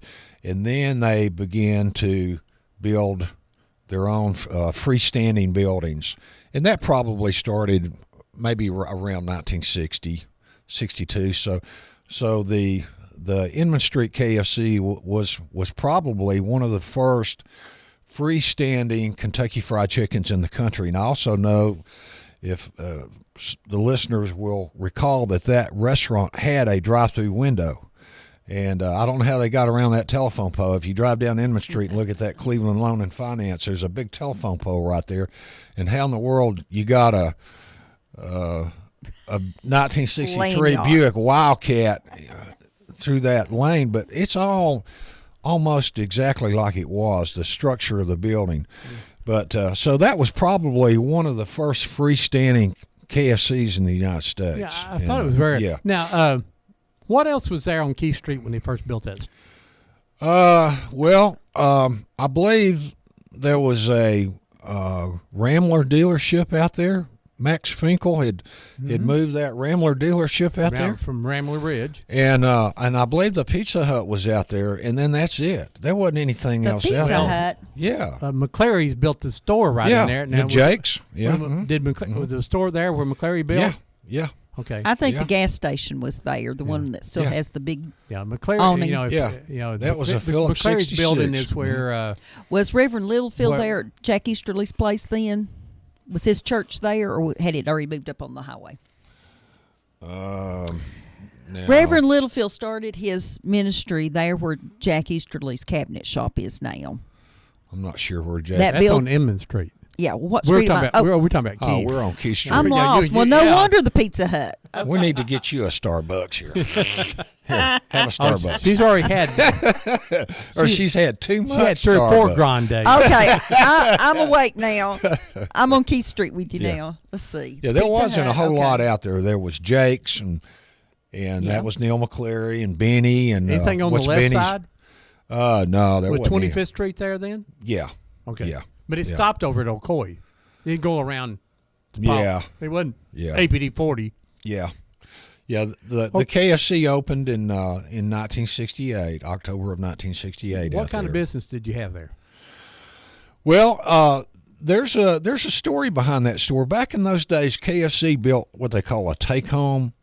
They had no dining whatsoever, just like the Mr. Flowers had mentioned earlier about the Inman Street store didn't have any seating. It was more strictly a take home.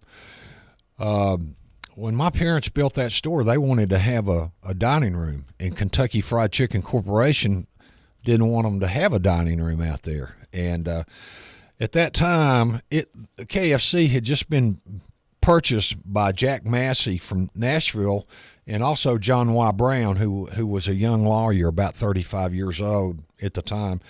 Later went on to become governor of Kentucky, married Phyllis George, the sportscaster, and was the governor of Kentucky for a couple of terms up there, and a Democrat. So good man. Yeah. So anyway,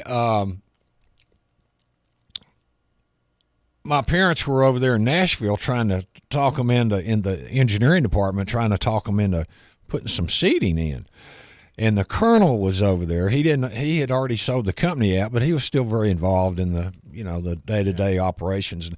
And I was actually over there with them, and the colonel came through the hallway, and my dad was in there with the blueprint with the engineering department, and they weren't going to let him put the seating in. And the colonel came in and beat his cane on the desk.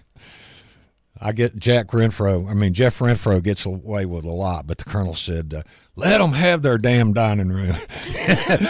And he beat his cane, just about beat the engineer up.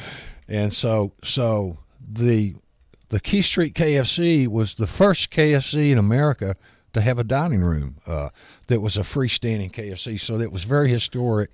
And we had visitors from all over the United States. You got pictures of that, John? We do. Somewhere? Yeah. We'll have to get them scanned. But, Please do.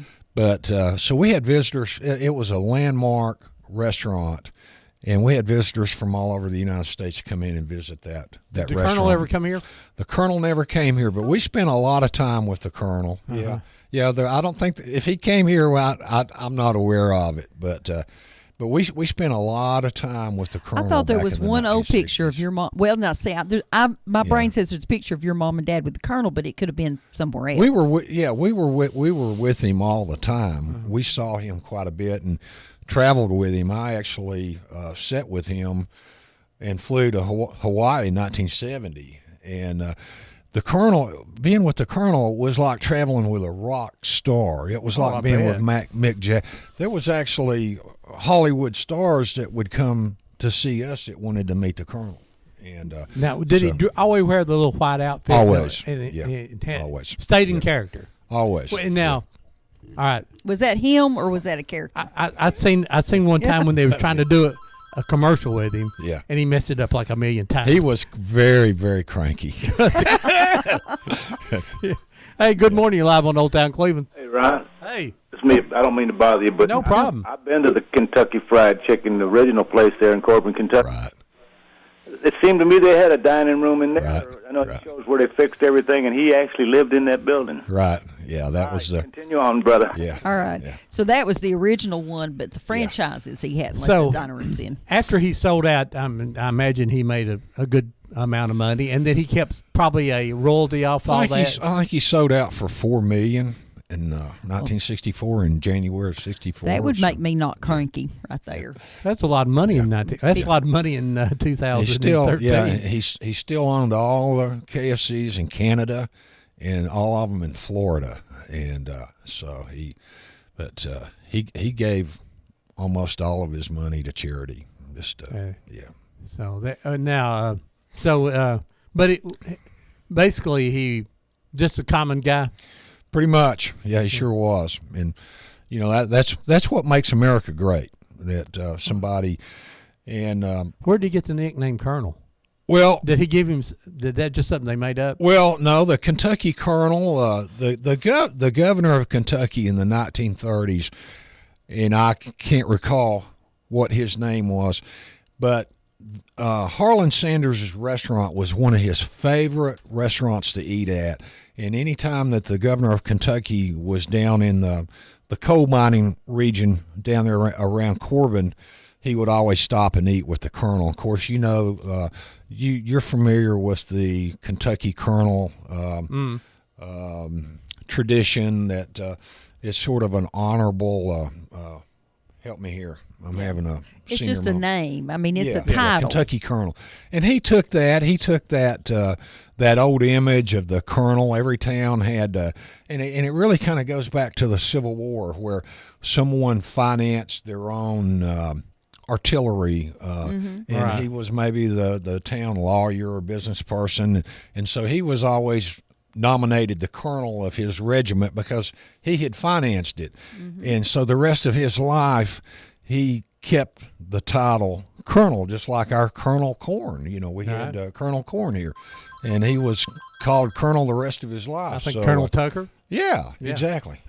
Good morning, you live on Old Town Cleveland. Hey, Ron. Hey. Excuse me, it's Reed Wilson. Hey, Reed. Hey, Debbie. I just want to say hey to you and John. I'm a big fan of you guys. And hey, John. Reed, we love the picture that you posted this week of the Steed house. I want to say hi to John. And he's saying hi. Hi, Reed. My big cohort in Cleveland history. I love you guys to death. Thank you so much, John. Yeah, I've never met Reed, but I am the fifth or the fourth Tidwell brother. You don't know that, but your cousins Dan, Dodie, and Sissy and Kitty. I grew up in that house over there, pretty much. Oh yeah. Of course, they're my second cousins. Right. That's right. I'll have much fun. Well, I'm enjoying you all, and thanks so much. Keep it coming. And Debbie, I've got tons more pictures and info for you, so I'll get it to you. Yeah, I need that, Reed. Thank you so much, hon. Bye-bye. Thank you. Good to see you, John. Bye-bye. On the internet. Well, okay, Randy Fox wants to know two things. How many KFCs are there worldwide? And number two, why have you not gotten the honorary title Colonel yet? I need to do that.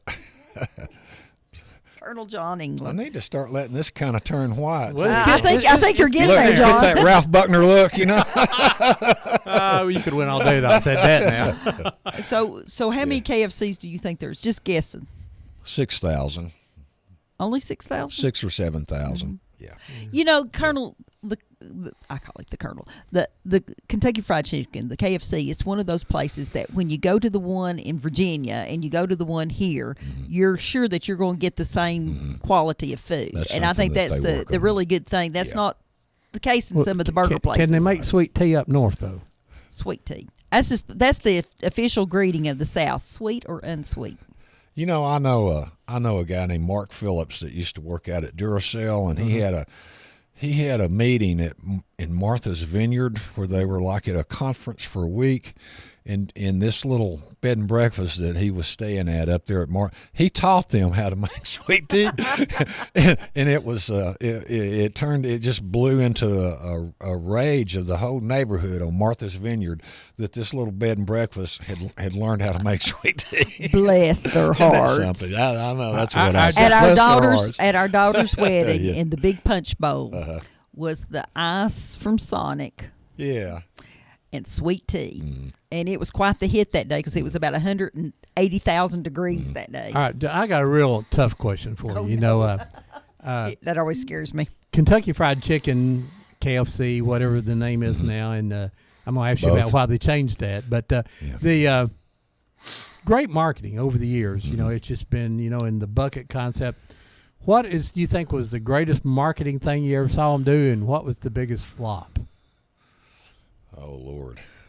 Everybody, I think the bucket has to be the big, Coke had that.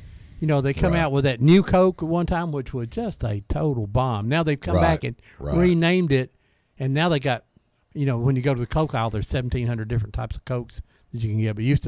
But that was a bomb, and then and there've been other bombs by great companies. So what do you think is your biggest success ever since you've been around Kentucky Fried Chicken? Which one's the biggest failure? The marketing campaign, Finger looking good, Kathy says from the corner. Yeah. A lot of those commercials are on YouTube. I love to get I hadn't thought about that. Everything under the sun is on YouTube, and a lot of those great KFC marketing campaigns. One of the best is the new boneless campaign that's on national television and now. You can actually, I ate the bones. That's pretty good. We thought that was so funny when we first saw it. Okay. It's pretty good. Well, John, I'm going to, before Ron gets to his spiel that he usually does on closer to the end of the show, let me tell you, you need to be writing a book, son, because there's so much, not necessarily about that stuff that happened in Corbin, Kentucky, but I'm talking about the stuff that happened here in Cleveland, because this is all in your head and it's not in a book anywhere. I know. And people like me that love this kind of stuff, I can't read about it. I have to talk to you about it on Facebook. I'd like to share one of my favorite stories that I tell. One year, we were up in Louisville at a meeting, and our speaker was Art Linkletter. Oh my! And after the meeting, we were all out in the foyer of the Kentucky Fried Chicken headquarters. The Colonel was still alive, very healthy. And I was about 21 or 22 years old, and I had walked over to the, how you're at a meeting, you've got the all the coffee and the drinks iced down on the ice, and everybody's over there fixing themselves a cup of coffee. And so I'm over there fixing myself a cup of coffee, and here comes Art Linkletter. Walks right in beside me, and he's making a cup of coffee. And so, we've got our stirrers going, and I look at him and he looks at me, and we're trying to figure out where to go sit down. And about that time, the Colonel rounds a corner, and so the Colonel looks at Art Linkletter, and the Colonel had a little office that was more of I'm trying to think of sort of a ceremonial. It really wasn't a working office, but it was just all for kind of like a little. It was the Colonel's office with some of his things in there that visitors could look in and see. But when the Colonel was in town, he actually used that as his office at KFC headquarters. And so, here I'm standing with the Colonel, the guy with the white suit and the cane and the little goatee and everything, and Art Linkletter. And the Colonel says, "Come on, y'all, let's go over here. We'll go to my office and sit down." And so I walked over across the foyer with the Colonel and Art Linkletter, and I sat down with these two great Americans, iconic personalities, and just listened to them. I knew that it was very historic, and so I didn't say a word. But I sat there and I sipped my coffee, and I listened to Harlan Sanders and Art Linkletter just talk about American life. And I just took it all in. So, a lot of great memories. Through the years, and there's been some other fun times. There's some perks. Kathy and I, they've had some pretty good performers at some of the KFC meetings, and I've been on stage with Brooks and Dunn at a private party. That was pretty cool. And Martina McBride performed for us, and it was actually a dance where we went and danced. We didn't sit and listen to her. We actually danced to her music. So there's been some fun times. Through the years at Kentucky So what's Fried the Chicken. biggest failure? Failure? The biggest failure would have to be that skinless stuff that they had about 25 years ago. I don't remember much about it, but it was what they called a freezer to fryer product. It was like something that you bought that was already frozen, and you just opened the bag and threw it in the fryer, and it wasn't very good. So, one thing about KFC, that everything is made fresh.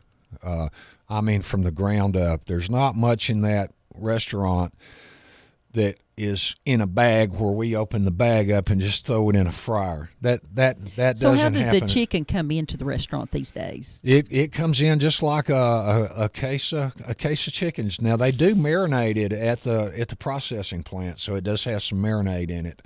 But once you come over sometime, and I would love to see. we'll take the mobile whoop wagon and we'll just do a live remote from over there if you want to. Hey, we got a brand new camera, John. We're so excited, but we can't figure out how to. So you use put all the seasoning. Oh, yeah. That's Yeah. you know. And one of the things that I'm very proud of the way KFC did it, and that's the chicken pot pies. They are truly. I was just thinking about those. They are truly custom built, handmade from the ground up product. Yeah. Now, can you get those every day now? Yeah. Okay. Yeah. I know that back in the day when our kids were little, I tried to buy them, and they were only available on Tuesdays after 5 kind of thing or something. Yeah. I don't remember now, but But I remember putting Post-its on my steering wheel today. It takes 45 minutes to cook one of those, so sometimes they don't have them because it takes a while it takes 45 minutes to cook that product. Yeah. Now, you've got original, you got recipe, you got wings, you got what all new products since '68 have we added? Well, in 1974, we added Extra Crispy, and that was sort of a competitive response to churches. So we went from just having original recipe to Extra Crispy in 1974. And then, Kathy, how long has it been since we have rolled out with the Kentucky Grilled product? About 3 years, 4 years? Yeah, it's been. And it's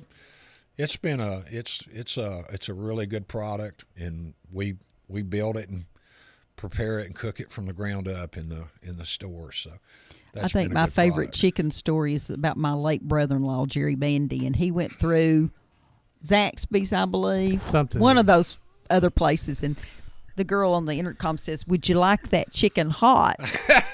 And he thought, well, I don't want it cold. Why, sure I want it hot. And he drove off, and he took a big bite of it, and he said, dang, this chicken's hot.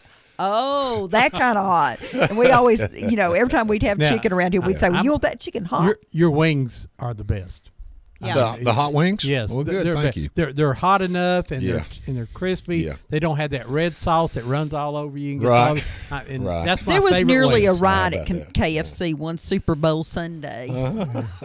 Was Ron getting ready to redecorate the place? He sent me to get the wings Yeah. because it was Super Bowl Sunday. And I had ordered my wings, and I don't know what the deal was then. But the guy behind me came in, and there were no more wings. Yeah. I started to give him my wings just to calm him down because he was getting way too upset over it. Those take 9 minutes to cook, so sometimes you have to be patient with that. I think somebody had come through the drive-thru and ordered about 1 million of them, and it was not going to be pretty there for a minute. John, I want to change the subject just a little bit. Now, before I go on, tell us where the KFC locations are here in Cleveland now. Well, Key Street. The original. That's been at, the original was on Inman Well, Street. Well, that's open. Yeah. So, the Key Street, and then we have a new location that we built, 4 years ago, over on McGrady Drive. Mm-hmm. And It that's has a buffet in it, doesn't it? Yeah, yeah, and that's I don't go to buffets. Yeah, I hurt myself. I think we probably have to have a wheelbarrow to roll you out to the parking lot too. So how's the one over there, the new one, doing? It's doing very, very well. Oh, and good. That's a very unique store. That design, there's only 35 of those in the world. Mm-hmm. That's a 5,000 square foot building, and it's sort of a renegade design. I did some things that I wasn't supposed to do over there. I put in 3 big screen televisions and satellite radio, and I have a autographed Peyton Manning Tennessee jersey, number 18, hanging up on the wall. I have an original Wild River movie poster over there. So I've got a few things in there, and in the franchise fast food business, they tell you which wall this photograph goes on and which wall this photograph goes on. But that's a renegade design, and I sort of did that on my own. But guess what? The president of Kentucky Fried Chicken loves that Well, restaurant. John, I think it'd be so much fun if you put some of the old local pictures up on that wall, up on the wall over there. Let's do that. Wouldn't that be fun to do just the original, your old Kentucky Fried Chicken pictures up there? That'd be fun. Now, is that the only two you own now? Yeah. Okay. Yeah. That's enough, isn't it? That's enough. That's enough. Yeah. Yeah, we're sort of. Well, let me just, for all those people who are listening that have worked over the years there, thank you for providing so many jobs and so many crazy memories, I'm sure, of crazy things that's happened at the chicken place. But thank you. Thank you for the biscuits and the chicken. So what's the internet traffic here? What's some of the? Well, Randy Fox wants a buffet up on Randy. Keith Street. Hello, Randy. Well, Randy, And, let me respond our to friend that. Debbie Riggs is writing a Seems book. like I know Debbie Riggs. Yes, you do. You would know her when you saw her. Yeah. She's kind of writing a book about downtown businesses, and she was really excited to know that there was a KFC down on Inman Street, and she's going to want to talk to you too. Yeah. She's on Facebook. She'll find you. Well, Randy, we looked at putting a buffet in that store out there, and there's only 23 parking spots, if that many. So we really didn't have enough room out there to do that. So, you know, it's not like living in Atlanta and having to fight your way across Roswell Road or something like that. So, Randy, you just need to get in your car and head out to McGrady Drive to that buffet out there, buddy. Go to the country and eat the buffet. Roger that. Roger that. John, have you? I think one of the things that I really remember about the old KFCs were the light fixtures that look like the chicken buckets. I just love those. Yeah, I do too, and I've got a few of those. I bet you do. She'll probably throw them out on the next yard sale. Well, John, just let me know. John, this, I'm a real advertising freak. I love it. I think in 77, 78, I got appointed to the election commission here. And we were wondering how we were going to continue to keep these ballot stubs straight because we went to that new electronic newfangled computer system. And Charlie Fletcher was the chairman, and he went to Kentucky Fried Chicken, and you provided buckets. Yeah. So then we taped down in the center of the bucket these little pegs, little metal sticks, and that's where also we kept our ballot blanks in Kentucky Fried Chicken barrels. So you have election history here in Bradley County. Well, and I remember seeing them bring the ballots in and throwing them down in one of the buckets and taking a really strong magnet and going around to make sure there was no paper clips. That was the next thing, is because one year there was a paper clip got into the voting machine, and it was a big hassle to. Ron got it out with Joe Reed's credit card. Wasn't the Battle of Athens fought over ballot boxes? Yes. Oh, yes. Good definitely. If they'd only had good thing we didn't have a Colonel battle buckets then, it Battle wouldn't of have Athens happened. down here. We actually started, we'd put all the ballots we were going to run through there into a Kentucky Fried Chicken barrel and to run a big magnet around the outside of it to pull any paper clips. So you didn't know you was involved in election history also. But John, I know you've been involved a couple of years, may still be at the White Oak Mountain Bluegrass Festival. You sort of helped start that the first time. I Tell us a little bit about that. I did. Well, I think that's maybe in its 10th, 11th, 12th year out there, and after a couple of years of that, the heat was just brutal, and so we sort of stepped aside and turned it over to John Everhart and sort of the younger generation. But I was one of the ones that got that started out there, along with Diane Hayes, if you remember Diane Hayes, and she's still around. She's retired now. But I was the chairman of the marketing committee, and what we were wanting to do is just bring awareness of Tri-State to Bradley County, and we wanted to sort of have a coming out party, and we were trying to, the marketing committee was thinking about, do we have a barn dance or something like that? And I said, well, let's just have a bluegrass festival. And what we did is we borrowed 2 flatbed trailers, and we took a tractor with a front end loader and literally picked those up and pushed them together. And so we made our stage out of 2 flatbeds pushed together, and called what's his name down there in Chattanooga? Fletcher Bright. And we got Fletcher Bright up here, and one of the biggest surprises of that bluegrass festival was a band called Blue Moon Rising. And I don't know if you've ever heard them. They're not together anymore, but that was Keith, and so that was a fantastic band. And but yeah, that was that's been one of the more interesting. Didn't they later on, or do they would on Friday night would have a contest up here behind the old Hardys, right? And the band who won got to come down and play a feature, right? So and they need a big sign or something out there on the interstate, because there's something happening at Tri-State. You can almost go out to Tri-State any weekend, and there's a really world-class event taking place out there. Ricky Skaggs and is I coming. wish people would I know, call. we're feeding him. We'll be out there. Oh, yeah. I guess he eats Kentucky Fried Chicken about 3 or 4 days a week. I wish that they would call in on Saturday mornings and let folks know, because we don't always get the word. Now, they may call in during the week, and we just don't get the message, but... yeah, if you want to meet Ricky Skaggs, just go with us, and when we do the food delivery. Hey, Ron can dress up like the oversized colonel. There we go. Put him in a white suit. From his disco days. Yeah. That's fun. And for those of you who are listening before the show, we come in on Saturday mornings and try to play some good bluegrass music at least 15 or 20 minutes before we go on the air. Ron, what are the names of those groups that you played today? He's digging. One of them's the Ducktown. Well, one of them's called Ducktown Station, and they are really good. Then this was just a collaboration of different players that honored the fiddle players, Robert Allen Sissom and Tommy Magnus, who were legendary fiddle players who came out of Ducktown. And this is just a bunch of musicians and got together. those CDs are both available at the Ducktown Basin Museum. Ducktown Basin Museum. And if you haven't seen that museum, you're missing a lot of good stuff. Ron and I particularly like the one CD that when you open it up, it looks like an old record.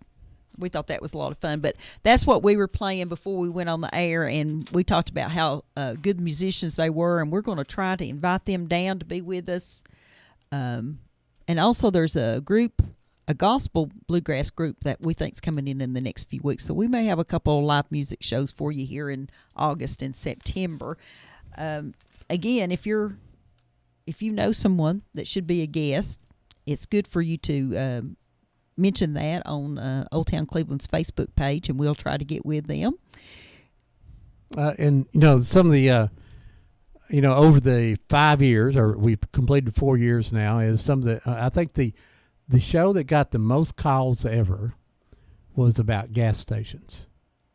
Everybody had a memory about a gas station, working there, or some I couldn't tell on the air, and there was some very interesting stories about gas stations in that. But in the snake handling churches, we've talked about moonshining, and we've talked about gospel music, other restaurants and towns, and history. We talked about the history of gospel music.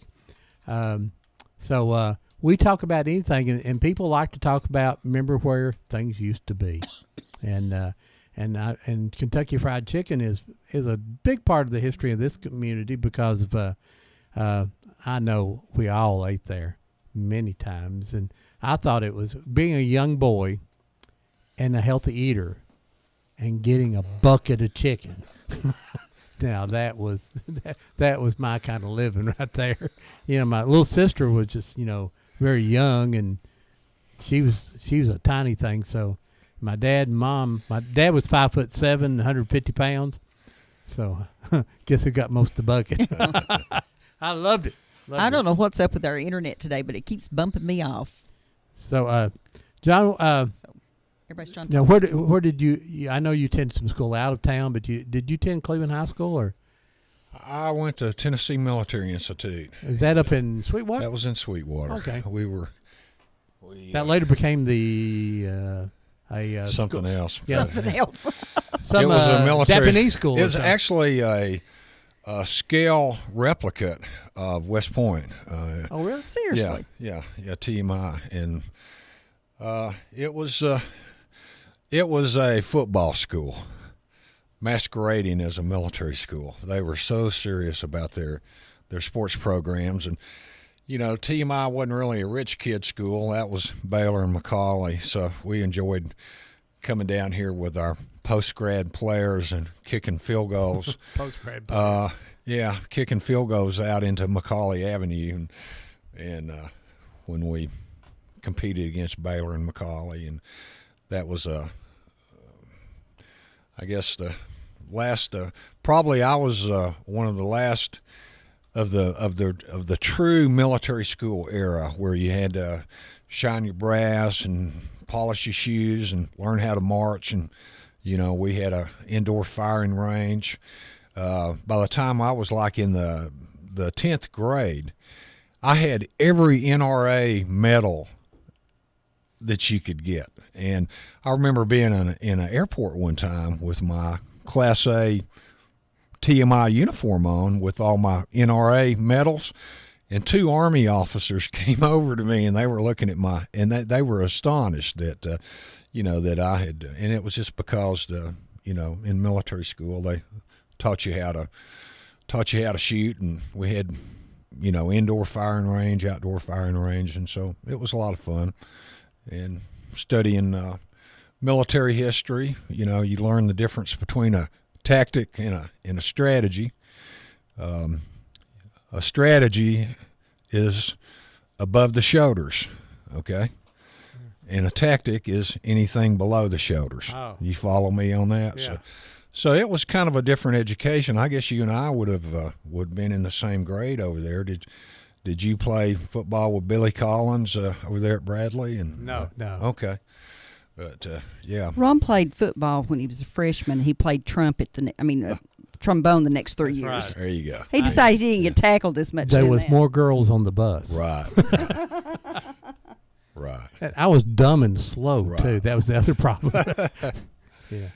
That I played with 72 Zanzaghi, Mike Hurst, Mike Steve Smith. McCamus, Mike Smith. He's a year older.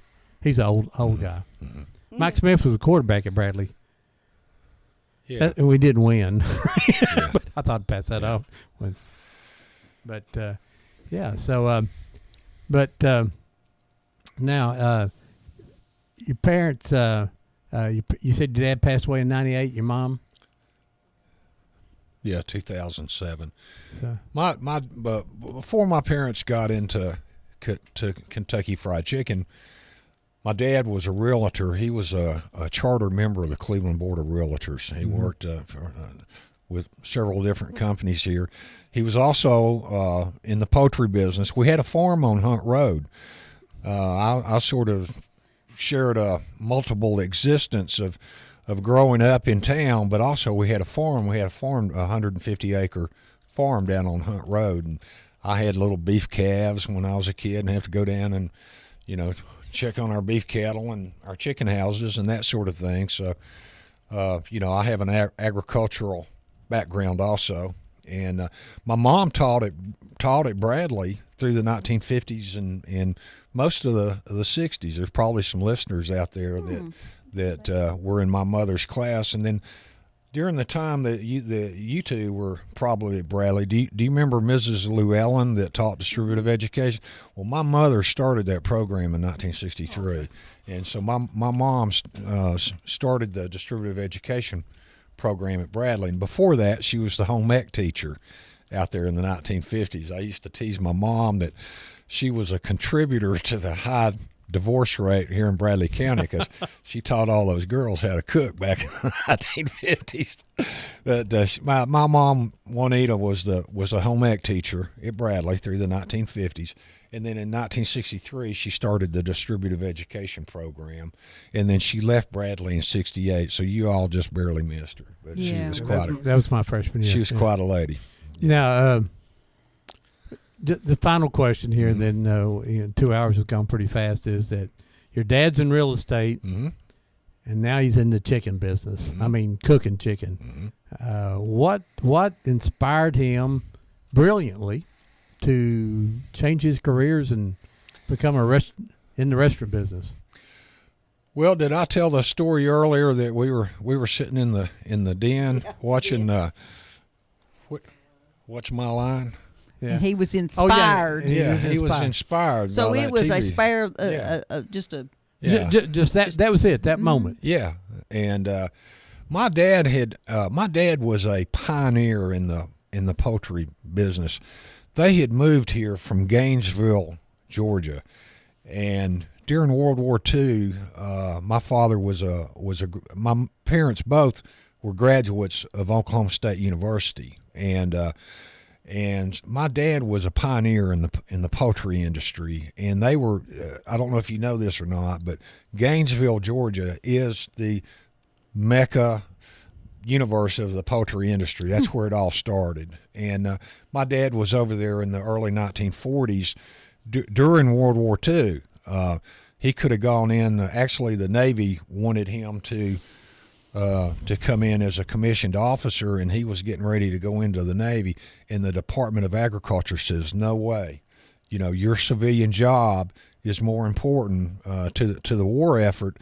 And so the Department of Agriculture actually prevented him from going in because he was one of the pioneers of the poultry industry in Gainesville in the early 90s.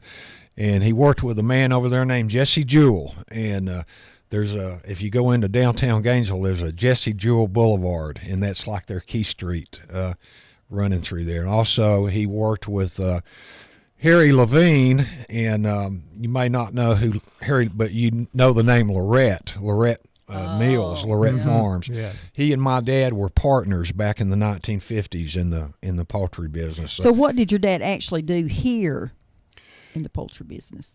He had a hatchery, and where was it? It was actually right over here on Willow Street. So we invented having chickens inside the city limits. Yeah. In Chattanooga, there's a big there's a debate whether big stink going you on can have up to 8 chickens. I saw that. I saw that. I think that's for our Guatemalan friends. See, I didn't realize. I can't imagine that on Willow Street. Willow Street was out in the country back in those days. It was. It was a gravel road, and to get to Willow Street, you had to go out Harrison Pike, and then get on Georgetown and go around. And when you got to Herbert Benton's and Cletus Benton's up there on Georgetown, you had to turn right and go down into Willow. Oh, okay. And that was Willow was part of Mr. Watson's cow pasture over there, J.W. Watson. Gosh, I'd like to download all that. Times have changed. Well, let me ask you this. It was in the country. We talk when you read the old diaries about the Civil War, and I know Right. you weren't around then, John. Right. And they talk about crossing the creek and going over to the house that Keith Hines lives in now. Right. What was the main drag then? You think that crossed over the creek? Where would you think that would be?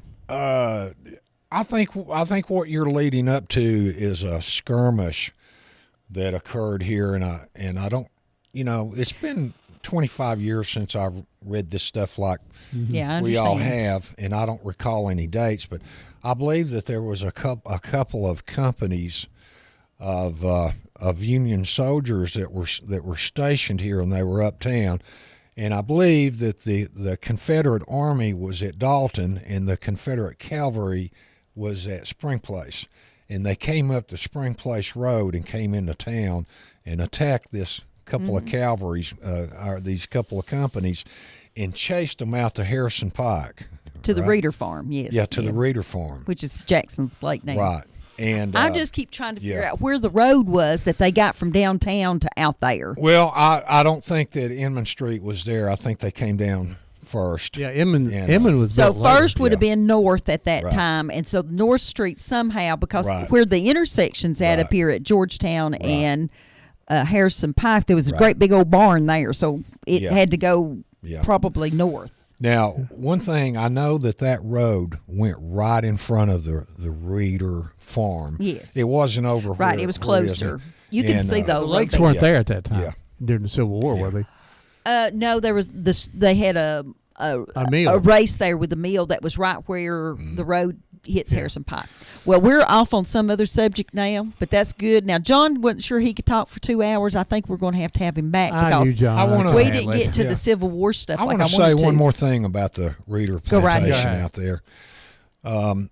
You know, one of the things that makes this country so great is free enterprise and opportunity. Absolutely.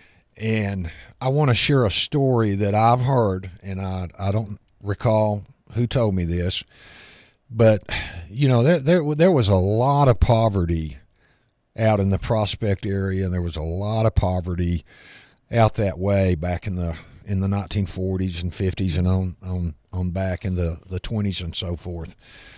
And there was a little boy that walked to town every day, and they didn't even have a floor in their house. It was a dirt floor, and he barely had clothing. He walked to town barefooted, and he walked past that Reader mansion every day when he was a little boy, and he would look over there and he'd say, "I'm going to own that someday."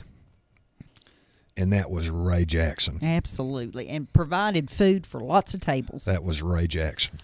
All righty, folks. Well, folks, as always, we try to end by saying you got to get these old stories written down. You got to talk to your parents, your grandparents, your aunts, your uncles, or even yourself.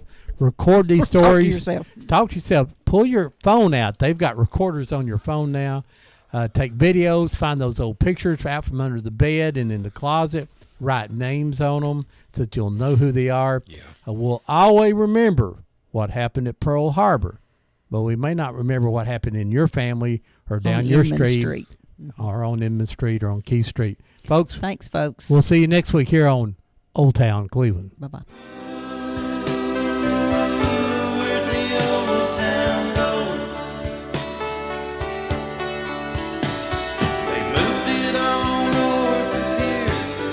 Shopping mall.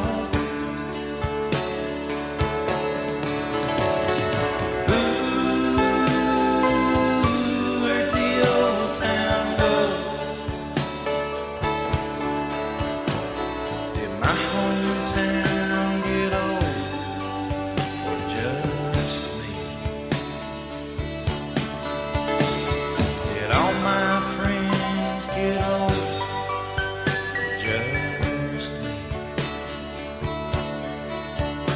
Are they all gonna have to be told, or just me?